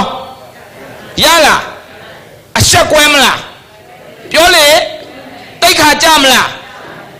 တိတ်ခါကြမယ်အဆက်ကွဲမယ်ဒါပေမဲ့နားမထောင်ရင်တော့အဲ့လိုဖြစ်မယ်နားမထောင်ရင်တော့ရတယ်နားမထောင်လို့ရတယ်ဒါပေမဲ့ तू တိတ်ခါကြမယ်အဆက်ကွဲမယ်ဒါဆိုရင်တိတ်ခါအကြမခံနိုင်ဘူးအဆက်ကွဲမခံနိုင်ဘူးဒါဆိုတော့ယောဟန်ကောင်းပြက်ယောဟန်ကောင်းပြက်ဖယားသခင်ရဲ့လူကောင်းပြက်ဒါမဲ့ तू တိတ်ခါမကြဘူးအဆက်မကွဲဘူးကြိုက်တာရွေးဟေရုပါရွေးလေကြည့်နော်မင်းမဲဘသူစကားနားထောင်လဲဟေရုကကိုစကားကိုနားထောင်ဟုတ်လားဟုတ်လားမဟုတ်လားသူစကားသူနားထောင်လားနားထောင်လားအေးဒါပဲလေသူစကားသူနားထောင်တော့ဟိုမှာခေါင်းပြက်သွားပြီပေါ့တခါတလေဘဝမှာဘာဖြစ်တယ်လဲဆိုတော့ကိုစကားကကိုပြန်ချီမိတတ်တယ်ဒါပေမဲ့နားလေရမယ်ဝိညာဉ်ရေးရမှာလောကမှာမပြောဘူးလောကမှာစီးပွားရေးမှာအဖွဲ့အစည်းမှာစံတိုးမပြောဘူးတိုးတော့ဝိညာဉ်ပိုင်းဆိုင်ရာမှာသင်ဘာပြောခဲ့ဘာပြောခဲ့ဒီနေ့ဘုရားသခင်အလိုတော်သိရင်သင်ချက်ချင်းပြင်ဖို့လို့ချက်ချင်းပြင်ဖို့လို့တယ်သင်ကလူလေသင်ကလူဆိုတာအသိက limit ရှိတယ်အမြဲတမ်းမှန်နေတာမဟုတ်အမြဲတမ်းမှန်နေတာမဟုတ်ဘူးသင်ကလူဖြစ်သောကြောင့်အသိရဘာဖြစ်လဲ limit ရှိတယ်အမြဲတမ်းမှန်နေတာမဟုတ်ဘူးလေအဲ့တော့ကိုကစကားတစ်ခုပြောခဲ့တယ်တော့ဒီကနေ့ဒါဘုရားသခင်အလိုတော်မဟုတ်ဘူးဆိုတာကိုသိရင်ပြင်ဖို့လို့လားလို့တယ်မဖြစ်ဘူးဒါငါလူအများကြီးကြားထဲမှာပြောခဲ့တဲ့စကားလူအများကြီးကြားထဲပြောတကဘာလုံးရှိပြောဟုတ်လားမဟုတ်လားကျွန်တော်ပြောတာစီးပွားရေးမှာဆိုတပိုင်းထားလူမှုရေးမှာတပိုင်းထားကျန်တဲ့ကိစ္စတွေတပိုင်းထားဝိညာဉ်ရေးရမှာဆိုရင်ဖယားနဲ့ပတ်သက်တဲ့ကိစ္စဆိုရင်ကိုယ်စကားဟာမှားနေတယ်ဆိုရင်ကိုပေးတဲ့ဂတိဟာလွဲနေတယ်ဆိုရင်ဘာလို့ဖို့လို့လဲလိုလားမလို့လားဒါကြောင့်ကျွန်တော်အခုသင်နေတာကိုသိချာကြည့်ဝိညာဉ်ပိုင်းဆိုင်ရာနဲ့ပတ်သက်လာရင်ဟေရုမဲလို့မဖြစ်စေနဲ့ကိုယ်စကားကိုနားထောင်တာလည်းမဖြစ်စေနဲ့ဒီလိုပြောလို့အမြဲတမ်းဂတိတွေဖြတ်ကြလို့စံတို့သင်ပေးနေတာမဟုတ်ဘူးဝိညာဉ်ရေးရနဲ့ပတ်သက်လာရင်ဒီနေ့ဘုရားသခင်ကဒီလိုစကားပြောတယ်သဘောပေါက်ရင်ငါပြောတဲ့စကားမှားခဲ့တယ်ဆိုခုချက်ချင်းပြင်ဖို့ပဲဒီနေ့ကြည့်လိုက်တဲ့တက်တဲ့ခံချက်ကိုကြည့်လိုက်တိတိရှင်သန်ကျွန်တော်တို့ဒီတိုင်းပြတာမဟုတ်ဘူးမနေ့ကတေချာဖုန်းဆက်တယ်ဒါ YouTube မှာရှိပြီးသားဒါမဲ့ကျွန်တော်ဒီလိုမျိုးပြတယ်ဆိုပြမယ်ဆိုဒီလိုမလုပ်ဘူးဒီမှာမပြလဲကိုယ့်ကိုကြည့်လို့ရပါတယ်တိုးတော့ပြမယ်ဆိုတော့လှမ်းပြီးခွင့်တောင်းတယ်နေ YouTube ထဲအားရှိတယ်တိတိရှင်သန်ငါတို့ church ကဟာလားဘာဖြစ်မနေ့ပြန်ကြအဲ့ဒါလေးပြခြင်းနဲ့ခွင့်ပြုမလားခွင့်ပြုတယ်တဲ့ဒါတက်တည်ခန္ဓာပဲတဲ့ကောင်းတယ်တဲ့ခွင့်ပြုတယ်တဲ့ဒါနဲ့ကျွန်တော်ပြဟာလားတေချာကြည့်ပါလဲသူဟာတဲ့ဗုဒ္ဓဘာသာပဲလုံးဝသူအဲ့ဒီကနေသူမထွက်လာဘူးတဲ့ခရစ်တော်မယုံငယ်သူပြောတဲ့စကားနော်တက်တည်ခန္ဓာထဲမှာပါတယ်ခုနကြည့်တဲ့ထဲမှာဘလောက်ပဲဂတိပဲဘလောက်ပဲဆုံးဖြတ်ပါစေတော့ဒီကနေ့ဘုရားသခင်ကသူဟာအသက်ရှင်တဲ့ဘုရားကိုယ်ွယ်ထိုက်တဲ့ဘုရားသိသွားရင်ကိုဘာစကားပဲပြောခဲ့မှားနေရင်ပြင်ဖို့လို့လားလိုတယ်နော်ချစ်တော်ညီကိုမောင်တို့မှာဘုရားသခင်ဒါမျိုးလူကိုသုံးတာဘုရားသခင်ဒါမျိုးပဲလူကျင်တယ်ဒီနေ့ဘုရားဟာစံတိုးလူစကားနားထောင်တဲ့စံတိုးလိုချင်လားပြောဖယားကလူစကားနားထောင်တဲ့စံတိုးလိုချင်လားဖယားက စံတိုးကစံတိုးစကားကိုနားထောင်တဲ့စံတိုးလည်းဖျားမလို့ခြင်းတခါတည်းပြောလိုက်ဖျားကလေစံတိုးစကားကိုစံတိုးနားထောင်အဲ့ဒီစံတိုးလည်းဖျားမလို့ခြင်းစံတိုးကဆရာတယောက်ပဲအသင်းတော်လည်းရှိတယ်ကျမ်းစာကျောင်းလည်းရှိတယ်စံတိုးကဘာပဲပြောခဲ့ပါစေကျမ်းစာကျောင်းမှာဘာပဲအသင်းတော်မှာစံတိုးပြောခဲ့ပါစေဒီကနေ့ဖျားခင်စံတိုးတာမင်းမားတဲ့ဆိုရင်စံတိုးဟာစံတိုးစကားကိုနားထောင်တာကိုဖျားခင်မလို့ခြင်းစံတိုးဟာဘယ်သူစကားနားထောင်မလဲဖျားစကားနားထောင်တဲ့စံတိုးပဲဖျားလို့ခြင်းဒါဆိုရင်ဖျားဆက်သုံးမယ်ဖျားဆက်သုံးမယ်ဒါပေမဲ့စံတိုးကစံတိုးစကားကိုပဲစံတိုးနားထောင်စံတိုးစကားပဲစံတိုးနားထောင်ငါဟိုနေ့ကဒါပြောပြီးပြီဒီနေ့မှတူလို့မရဘူးဟိုပါပဲမဟုတ်ဘူးငါပြောပြီးပြီစီဝေးမှာဖျားတခင်မဟုတ်ဘူးဟိုဥစားဆိုရင်စံတိုးပြင်ဖို့လိုလားစံတိုးပြင်လိုက်တာနဲ့စံတိုးရဲ့အသင်းတော်ဘုံဖျားကောင်းချီးပေးပလိုက်ချီးမြှောက်ပလိုက်ကျွန်တော်ပြောတဲ့ဒီနေရာမှာတင်တမ်းမလုပ်ဘူးဒီချီနာမှာကျွန်တော်ပြောတယ်ဒီနေရာမှာငါတို့တင်တမ်းမလုပ်ဘူးအဲ့တင်တမ်းအကြီးကြီးကိုငါတို့ဒီနေရာမှာမလုပ်ဘူးပြောပြီးပြီတခြားနေရာရှာတယ်မရဘူးဖုန်းဆက်တယ်ဆရာမရဘူးကျွန်တော်အမေရိကန်မှာဆရာမရဘူးရှာငါတို့အခုလုံးမဲ့တင်တန်းကအဲ့ဒီမှာမလုပ်ဘူးငါပြောပြီးပြီပတ်စံဘလော့ကုန်ပေးမယ်တွားရှာတယ်ဟောလ်တစ်ခုရတယ်ဆရာဒီဟောလ်ကတနာယိုဘနသိန်းနာယီနဲ့ပေးရတာရက်နဲ့မငါဘူးနာယီနဲ့ငါတာဈေးကြီးတယ်ဈေးကြီးလဲအဲ့မှာရအောင်ရှာလုံးမယ်အဲ့မှာလုံးဒီနေရာမှာမလုပ်ဘူးတင်တန်းဒီလောက်လူအများကြီးနဲ့ငါတို့မလုပ်ဘူးဒီနေရာအဲ့နေရာသူတို့ရအောင်ငှားတယ်ဖုံးပြန်ဆက်တယ်ဆရာအဲ့နေရာပြတ်သွားပြီမငှားတော့ဘူးတဲ့ဆရာငွေတောင်ပေးပြီးပြီအခုမငှားတော့ဘူးတဲ့ပြတ်သွားပြီဘယ်လိုလုပ်မလဲတခြားနေရာရှာငါဒီမှာမလုပ်ဘူးပြောပြီးပြီနောက်2ရက်ဆိုတင်တန်းစတော့မြချီနာမှာနောက်2ရက်ဆိုကျွန်တော်နဲ့ဆက်ဒေးဗစ်လာနဲ့အဲ့တော့အဲ့နေရာမလုပ်ဘူးလို့ပြောပြီးမရဘူးဘာမှမရဘူးဆရာဘယ်လိုလုပ်မလဲတတ်နိုင်ဘူးလုပ်ပေါ့ရမှမရတာကိုယ်စကားလေမလုပ်ဘူးလို့ပြောပြီးဒါပေမဲ့မလုပ်လို့မရဘူးလေသူများတွေဟာမလုပ်ဘူးလေပြောတယ်ဒီမှာပဲလုပ်တယ်ဘာညာနဲ့ကျွန်တော်ပြောတယ်လေမလုပ်ဘူးဒါပေမဲ့မရဘူးလုပ်ရမယ်ဆိုတော့ပြင်ရလားပြင်လိုက်ရတယ်ပြင်လိုက်ကောတပတ်အတွင်းမှာအိုးဘွယ်ဘုရားခင်ကောင်းချီးပေးတယ်အဲ့နေရာမှာအိုးဘွယ်ကောင်းချီးပေးတယ်ဘုရားခင်ကျေးဇူးပြုလိုက်ကြည်အဲ့ဒီနေရာမှာဘုရားခင်ကြီးမားစွာအလုံးလုံးသွားတယ်အဲ့ဒီနေရာမှာအများကြီးသက်သေခံချက်တွေထားလိုက်ကျွန်တော်ပြောချင်တာဒါပဲဘဝမှာလေကျွန်တော်ပြောခဲ့တဲ့စကားရှိတယ်တိုးတော့ဘုရားခင်အဲ့ဒါကိုပြင်ရမယ်ဆိုရင်ပြင်ဖို့လို့လားလို့တယ်ဒီမှာဟေရုမင်းတကယ်တော့သူဟာဖျားစကားနားထောင်လားသူ့စကားသူနားထောင်လားအေးသူ့စကားသူနားထောင်ကောင်းတာတွေမကောင်းတာတွေကောင်းတဲ့ idea တွေကျွန်တော်နားထောင်ဖို့မဟုတ်ဘူးဖျားစကားနားထောင်ဖို့ဖြစ်တယ်အာမင်ကောင်းတဲ့ idea တစ်ခုကိုကြည့်အောင်ရှင်မဿဲခရစ်ဝင်အခန်းကြီး1ရှင်မဿဲအခန်းကြီး1ကိုကြည့်လိုက်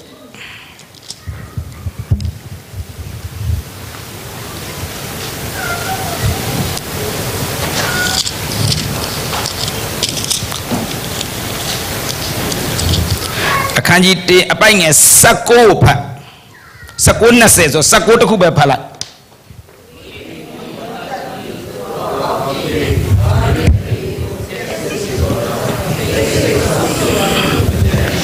ကဲရပြီ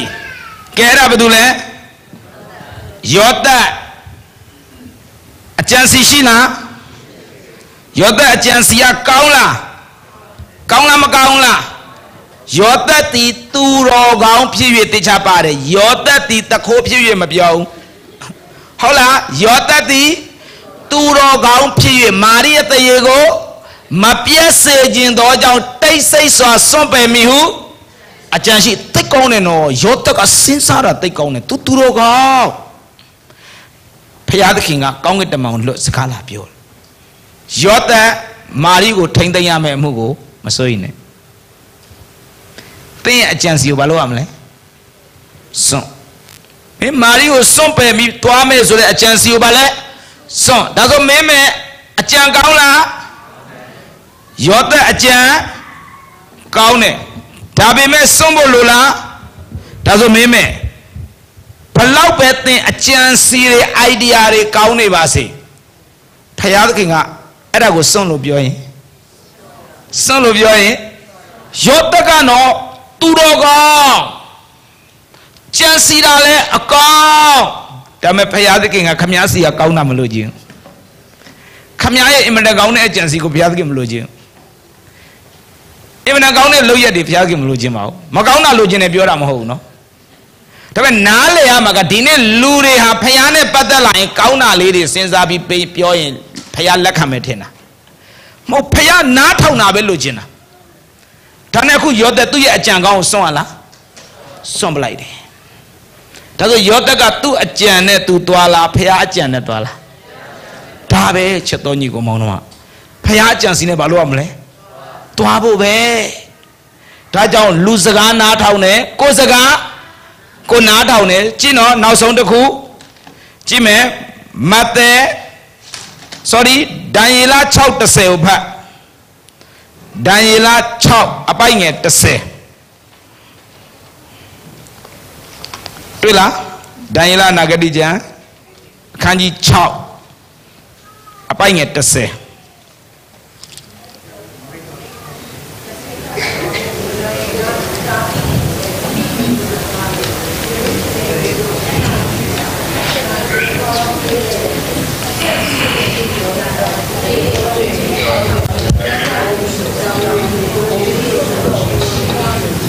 ဟုတ်ပြီအားလုံးအရန်တန်ကျဲလို့ကဲအမိတ်ကြပြီဘာပဲလို့ဘယင်ရောတောင်းတခြားပုဂ္ဂိုလ်စီမတောင်းနဲ့တခြားပုဂ္ဂိုလ်စီတောင်းရင်ဘယ်သွားမလဲချင်းသေးတွင်နဲ့ဟုတ်လားဒါပေမဲ့ဒံယေလကဘသူစကားနားထောင်လဲဘယင်စကားနဲ့ဖယားစကားနှစ်ခုရှင်လာပြီဟုတ်ပြီလားဘယင်စကားနဲ့ဖယားစကားနှစ်ခုရှင်လာပြီဒံယေလဘယင်စကားနဲ့ဖယားစကားဒံယေလဘသူစကားနားထောင်လဲဆူတောင်းမှာပဲဘာဖြစ်လဲခါတိုင်းလိုပဲဗရင်ပေါက်ဖွင့်ဆူတောင်းတယ်ချင်းသေးတွင်ကြပါကြနောက်ဆုံးကြားတယ်လေဘုရားတာဝန်ယူလားတင်းစကားကိုတင်နာထောင်တင်တာဝန်ယူလူစကားကိုတင်နာတော့အဲ့လူတင်တာဝန်ယူလိုက်မယ်သွားတင်ဘုရားစကားကိုနားထောင်ရင်ဘုရားခင်တာဝန်ယူမယ်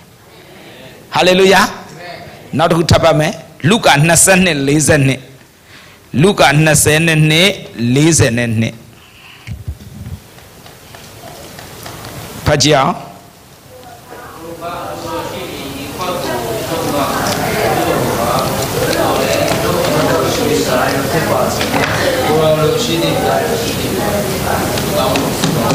ဟုတ်ပြီ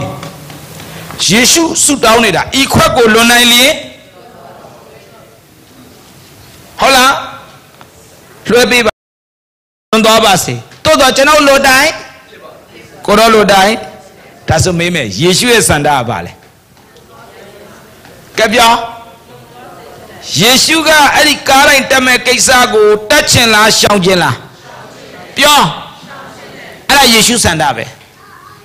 ပြောပြီးသားလေဘာမှအာနာစရာမလိုရှင်းရှင်းပဲယေရှုဆုတောင်းချက်ထဲမှာပါတယ်လေဒီခွက်ကိုဖြစ်နိုင်ရင်လွှဲပေးပါဒါပေမဲ့ကျွန်တော်လိုတိုင်းကိုရောလိုတိုင်းကဲယေရှုစန္ဒနဲ့ဖယားစန္ဒညီလားကဲပြောယေရှုရဲ့စန္ဒနဲ့ဖယားစကားကြိုက်လား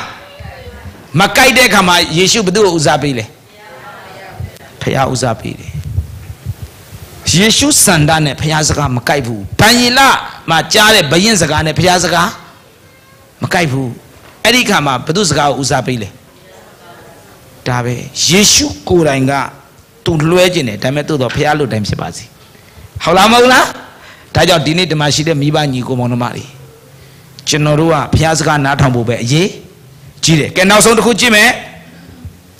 တမန်တော်9 1 2ကိုဖတ်တမန်တော်9 1 2 တွေ့လားရှောလူဒီကားဆိုတာဖတ်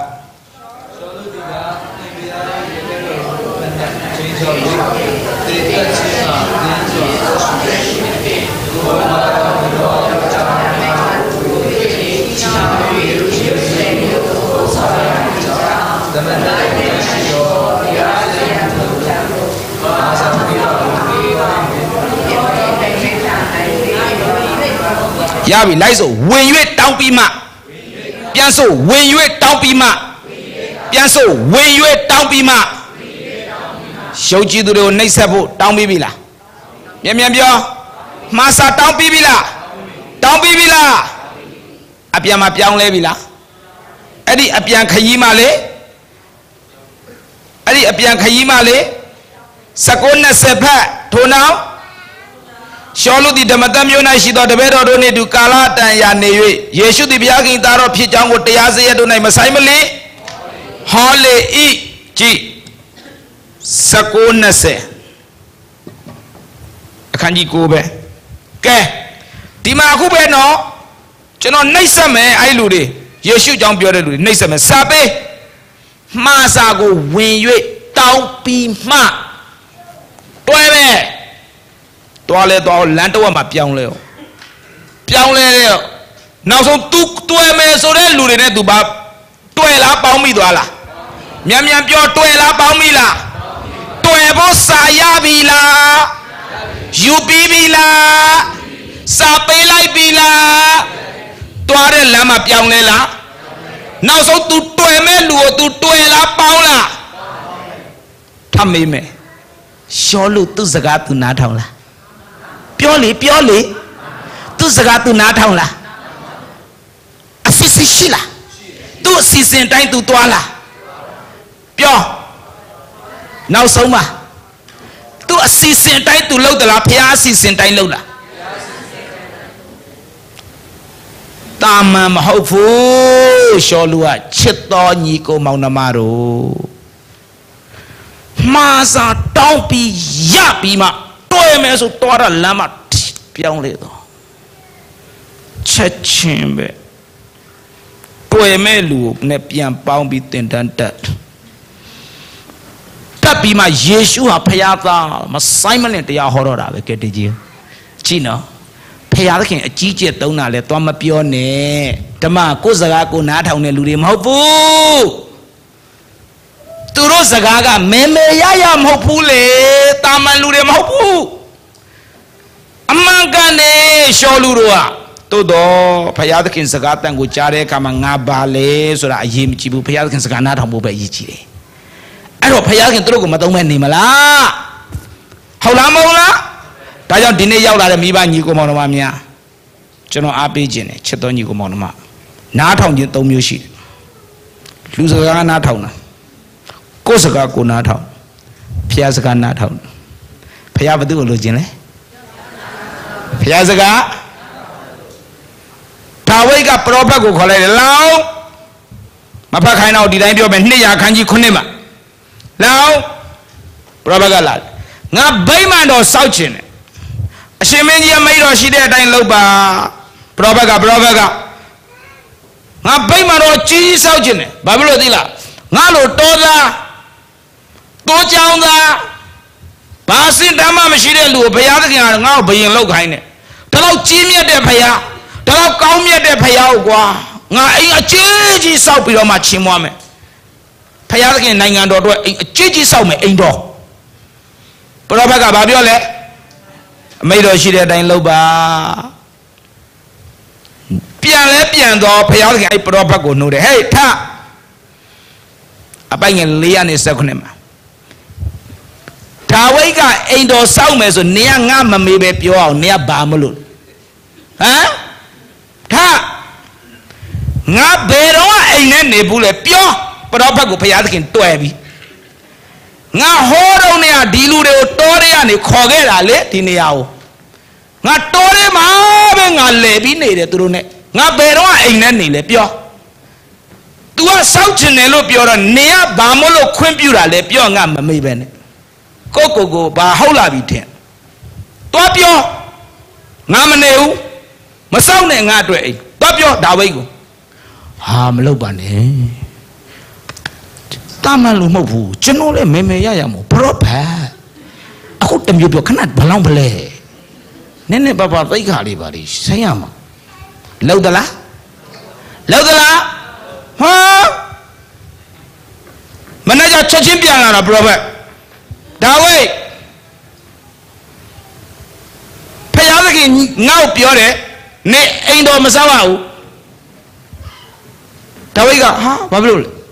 nè ta lật thế cha sao khai mẹ phải giáo biểu bị nè lật thế mà sao khai u bà bro phải liệu mà nè à sao cũng sao long ble thì cái long ble hậu lá mà hậu lá thì cái hậu đây lấy tu sửa ao tu phê là nhắm nhớ ai pro baga apala la phê cái kia lù là phê cái kia lù ase phê cái kia lù tu đó bà biểu khe thì cái này phê cái kia ngã to biểu mình nè tầm yêu biểu thà đấy to biểu mình nè sao biểu là ngắm biểu bên này nấu la lâu mà số to gì đấy, cô à chắc chắn là mà xong thì bảo cô đó là, khả năng lột đàn nấu la cho mà prophet biểu này gió biểu lại này, cô thấy cả lên mà chả sinh bị, lâu là, chắc chắn, lấy qua đấy, ấy đấy, bây giờ là sống mà đấy, thà đấy nấu này chắc chắn bảo biểu đó, ấy lù miêu bây giờ cái sự đâu này, amen. sao đâu là ta về chuyện đó như cô mong nó mà thì này thằng sĩ đấy mi ba như cô mong nó mà đấy phải hạt cái lô chín à ná thòng chín tông cú đấy mà tôi cứ cái ná thòng chín này phần năm nhiêu xí đấy nãy bắt lú cái ná thòng này nãy bắt có sao nãy bắt đâu tìm về đấy mà bảo đấy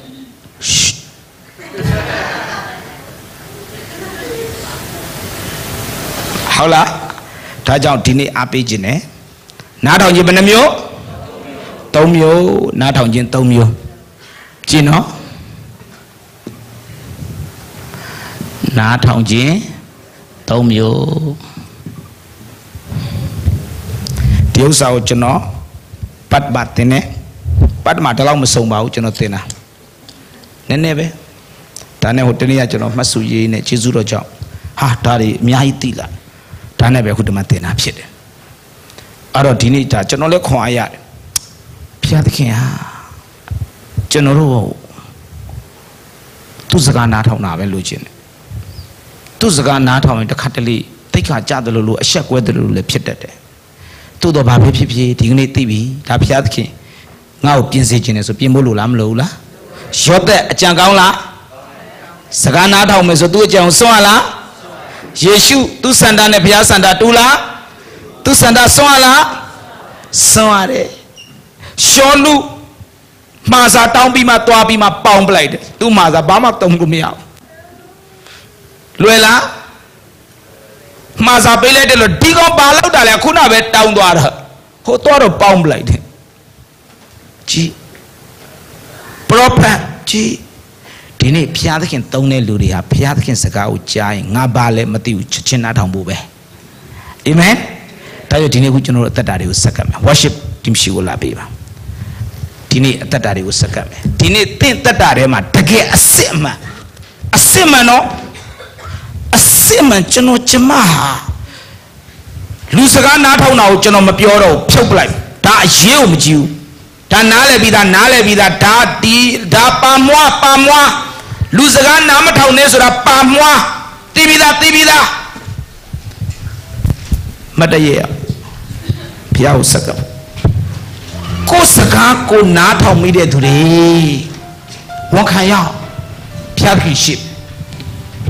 ngã bà biểu cái đấy ngã bà lâu cái đấy ngã bà sống cái đấy ngã bà lô xì xinh cái đấy rồi đấy thôi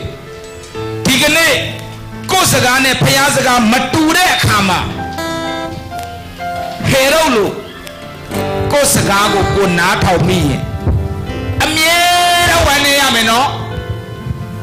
အမြဲတမ်းဝမ်းနေရမယ်ဟေတော့ကိုကြည့်လိုက်သူစကားသူနားထောင်မိတယ်မဟုတ်ဘူးလားငါပြောတယ်မင်းတောင်းသမျှကိုပေးမယ်ဗတ္တိဇဆရာယောဟန်ကောင်းကိုတောင်းပလိုက်တယ်ဘယ်လိုလုပ်မလဲသူစကားသူနားထောင်မိလို့တော်တော်လေးဒုက္ခရောက်သွားတယ်မဟုတ်ဘူးလားချက်တော်ညီကိုမောင်နှမဒီနေ့ကျွန်တော်တို့ဟာဝိညာဉ်ရေးရတယ်မှာကိုယ်စကားကိုနားထောင်မိရင်တရက်ဝမ်းနေရလိမ့်မယ်ဖယားလိုတော့ကိုသိပြီးဖယားစကားကိုပြတ်သားစွာနားထောင်ဖို့လိုတယ်ဒါကြောင့်အတ္တတွေကိုစက္ကပ်မယ်ဒီတခြင်းဆိုနေတဲ့အချိန်မှာအတ္တတွေမှာကိုဆုံးမချက်ချပါငါဟာရံပိုင်ရံခါကိုစကားပဲကိုနားထောင်နေဖယားလိုတော့ဘလို့ရှိငါစကားပဲငါနားထောင်နေငါရဲ့အကြံစီနဲ့ငါသွားတယ်ငါရဲ့စန္ဒနဲ့ငါအသက်ရှင်နေဆိုတဲ့သူတွေအတ္တကိုစက္ကပ်ခြင်းရှိကိုလာပါဒီတခြင်းနဲ့ကိုယ်ကိုယ်ပြီးဆိုတရှင်ကဝိညာဉ်တော်ဒီလိုကိုစကားပြောပါစေဒီနေ့ဘုရားရဲ့စကားနဲ့ငါစကားပြမှာကြောက်တယ်ငါစကားပတိမှာကြောက်တယ်ငါဂတိပြမှာကြောက်တယ်ဒါကြောင့်ဘုရားစကားနဲ့ကိုယ်စကားပြောတဲ့စကားကိုပဲကိုဦးစားပေးပြီးတတ်တဲ့လူတွေဒီနေ့ဒီတရားစကားကိုကြားတဲ့အခါမှာအဲ့ဒါငါကိုပြောနေတာအဲ့ဒါငါပဲဘုရားစကားနဲ့ငါစကားဆိုငါစကားပဲငါဦးစားပေးတယ်မျိုးရှိတဲ့ဒီစက္ကပါဘုရားရှင်တိကိုမဆာပါလိမ့်ကြိုးစားပြီးမလုပ်နဲ့ဝန်ခံခြင်းနဲ့စက္ကပါတရှင်တော်ဝိညာဉ်တော်တိကိုမဆာလိမ့်ဘုရားသခင်နဲ့တည်းတတ်တာရဲ့ရောက်လာတရှင်တော်ဝိညာဉ်တော်တိကိုစကားပြောလိမ့်ဝိညာဉ်တော်ကတိကိုကြိုင်လောက်လိမ့်ဝိညာဉ်တော်ကတိကိုမဆာမယ်ဟာလေလုယာဒီတရှင်နဲ့ကိုယ်ွယ်ပဲဘုရားကိုကိုယ်ွယ်နေတဲ့အချိန်မှာစက္ကခြင်းတွေရှိကိုလာပါအစစ်အမှန်တည်းဒီဘုရားစကားနဲ့ကိုယ်စကားကိုနားထောင်မိတယ်ဆိုရင်ရှိကိုဖတ်တယ်သူများထွက်တိုင်းမထွက်နဲ့သူများမလာတိုင်းနဲ့မလာမဲနဲ့ကိုယ်သဘောပဲကိုယ်စန္ဒပဲအစစ်မှန်ငါကဘုရားစကားနဲ့ကိုယ်စကားကိုကိုယ်စားပြီးတယ်ဆိုတဲ့တွေ့ရှိဖလာပါဝိညာဉ်တော်ဒီလိုကိုတော့ကြည့်ပါစေတရှိတော်ဝိညာဉ်တော်ဒီလိုကိုစကားပြောပါစေဟာလေလုယာ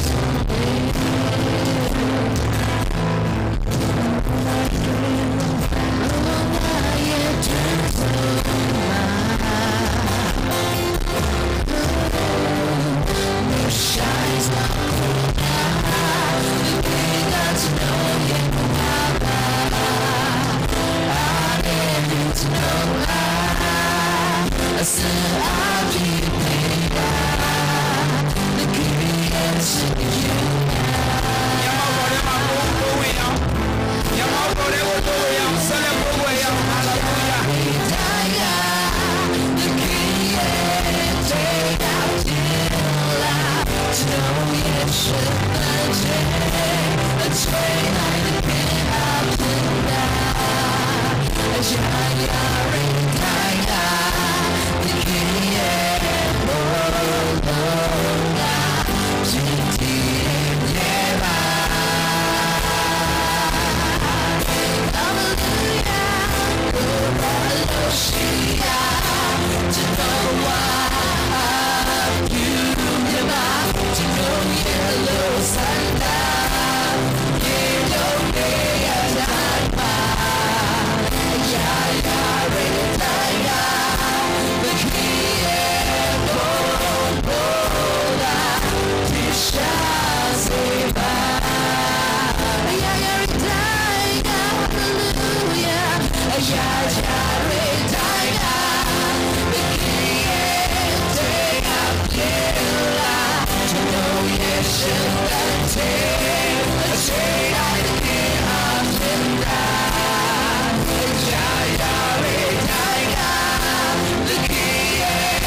နှုတ်ကပတ်တော်အတွက်ကိုရောကိုကျေးဇူးတင်ပါ၏ကျွန်တော်ရောက်တိုင်းရဲ့အသက်တာထဲမှာအခြေအနေရအသက်ရှင်လာခဲ့တဲ့အချိန်ဒီမနေတော့ပါဘူးကိုရောပဝင်းချင်းမျက်နှာကိုပဲထောက်ပြီးတော့မှအသက်ရှင်လာတဲ့နေ့ရက်ကာလတွေရှိပါတယ်ကိုရောအစဉ်ပြေသလိုပဲကျွန်တော်တို့ဆုံးဖြတ်ချက်ချခဲ့တဲ့နေ့ရက်တွေလည်းရှိခဲ့ပါတယ်ကိုရောဘုရားရှင်အဲ့ဒီအသက်တာတွေအတွက်ကျွန်တော်တို့နောင်တရပါတယ်အဲ့ဒီအသက်တာတွေအတွက်ကျွန်တော်တို့ဝင်ချတောင်းပန်ပါတယ်ဗျာကျွန်တော်တို့အလွဲပဲချော်ချော်နဲ့ဆုံးဖြတ်ချက်တွေမှားခဲ့တဲ့အရာတွေအတွက်လည်းကိုရောဘုရားထံမှာဝင်ချတောင်းပန်ပါတယ်ဟာဗျာဒီကနေ့မှာတော့ကိုရောကျွန်တော်တို့ရောက်တိုင်းကိုယသက်တာကိုတွန်းတင်ရဲ့လူစကားနဲ့ဖျားစကားကိုနားထောင်ဖို့ရန်အတွက်ဖွင့်ပြနေသောကြောင့်ကိုရောကိုကျေးဇူးတင်ပါတယ်ကိုယ့်ရဲ့စကားတဲ့ဖျားစကားကိုတာ၍နားထောင်ဖို့ရန်အတွက်ဒီကနေ့တွန်းတင်နေသောကြောင့်ကိုရောကိုကျေးဇူးတင်ပါတယ်ဟာဗျာခင်ကိုရောစကားတာလေးနံပါတ်1ဖြစ်စေပြီးကိုရောစကားတာရင်ကျွန်တော်တို့မှန်ကန်စွာရွေးချယ်ပြီးတော့မှကိုရောစကားပေါ်မှာပဲကျွန်တော်တို့ရဲရဲဝင့်ဝင့်ဆုံးဖြတ်ချက်ချပြီးရက်တည်ပြီးတော့မှဒီနေ့လောကအလယ်မှာရှောက်တန်းတွားလာတဲ့သူတွေဖြစ်ပါပြီအကြောင်းကောင်းချီးပေးတော့ဘူးပါအဖဗျာကျွန်တော်တို့ရဲ့အနာဂတ်ကကိုရောပဲပိုင်ပါတယ်ဗျာကျွန်တော်တို့ရဲ့အနာဂတ်ကိုလမ်းညွှန်နေတာကလည်းကိုရောစကားပဲဖြစ်ပါတယ်ကျွန်တော်တို့ရဲ့မနှက်ဖြန်ကိုလည်းဥဆောင်နေတာကကိုရောစကားပဲဖြစ်ပါတယ်ကျွန်တော်တို့ရဲ့ခြေရှိမှမိခွက်ကဲ့သို့လင်းစေတဲ့အလင်းကလည်းကိုရောစကားပဲဖြစ်ပါတယ်။ဟာဗျာဒီအတွက်ကြောင့်ကျွန်တော်တို့ကိုရောစကားကိုပဲရွေးချယ်ပြစေ။ကိုရောစကားတောင်ရင်ကျွန်တော်တို့အတွက်နံပါတ်1ကိုရောစကားတောင်ရင်ကျွန်တော်တို့အတွက်ဦးစားပေးရဖြစ်ပါစေ။ဟာကိုရောကိုကျေးဇူးတင်ပါတယ်။ကျွန်တော်တို့ခက်ခဲနေတဲ့အရာတွေဝေခွဲမရဖြစ်နေတဲ့အရာတွေတခါတည်းမှာကျွန်တော်တို့လူမျက်နှာထောက်ပြီးအားနာရမယ့်အရာတွေရှိတတ်တဲ့အခါမျိုးမှာဘုရားကျွန်တော်တို့ကိုခွန်အားပေးပါရဲရင်ချင်းပေးပါအစွမ်းတတ်ကြီးကိုပေးပါကြက်သားတဲ့ဆုံးဖြတ်ချက်နဲ့ကြက်သားတဲ့ယက်တီချက်နဲ့ကိုရောစကားပေါ်မှာပဲမယက်တီခြင်းအပြင်ဘုရားရှင်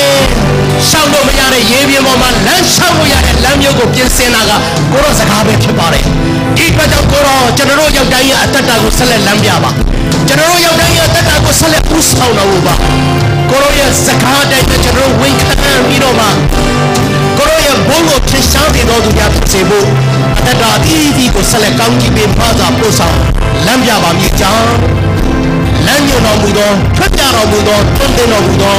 အခင်ယေရှုခရစ်တော်နာမ၌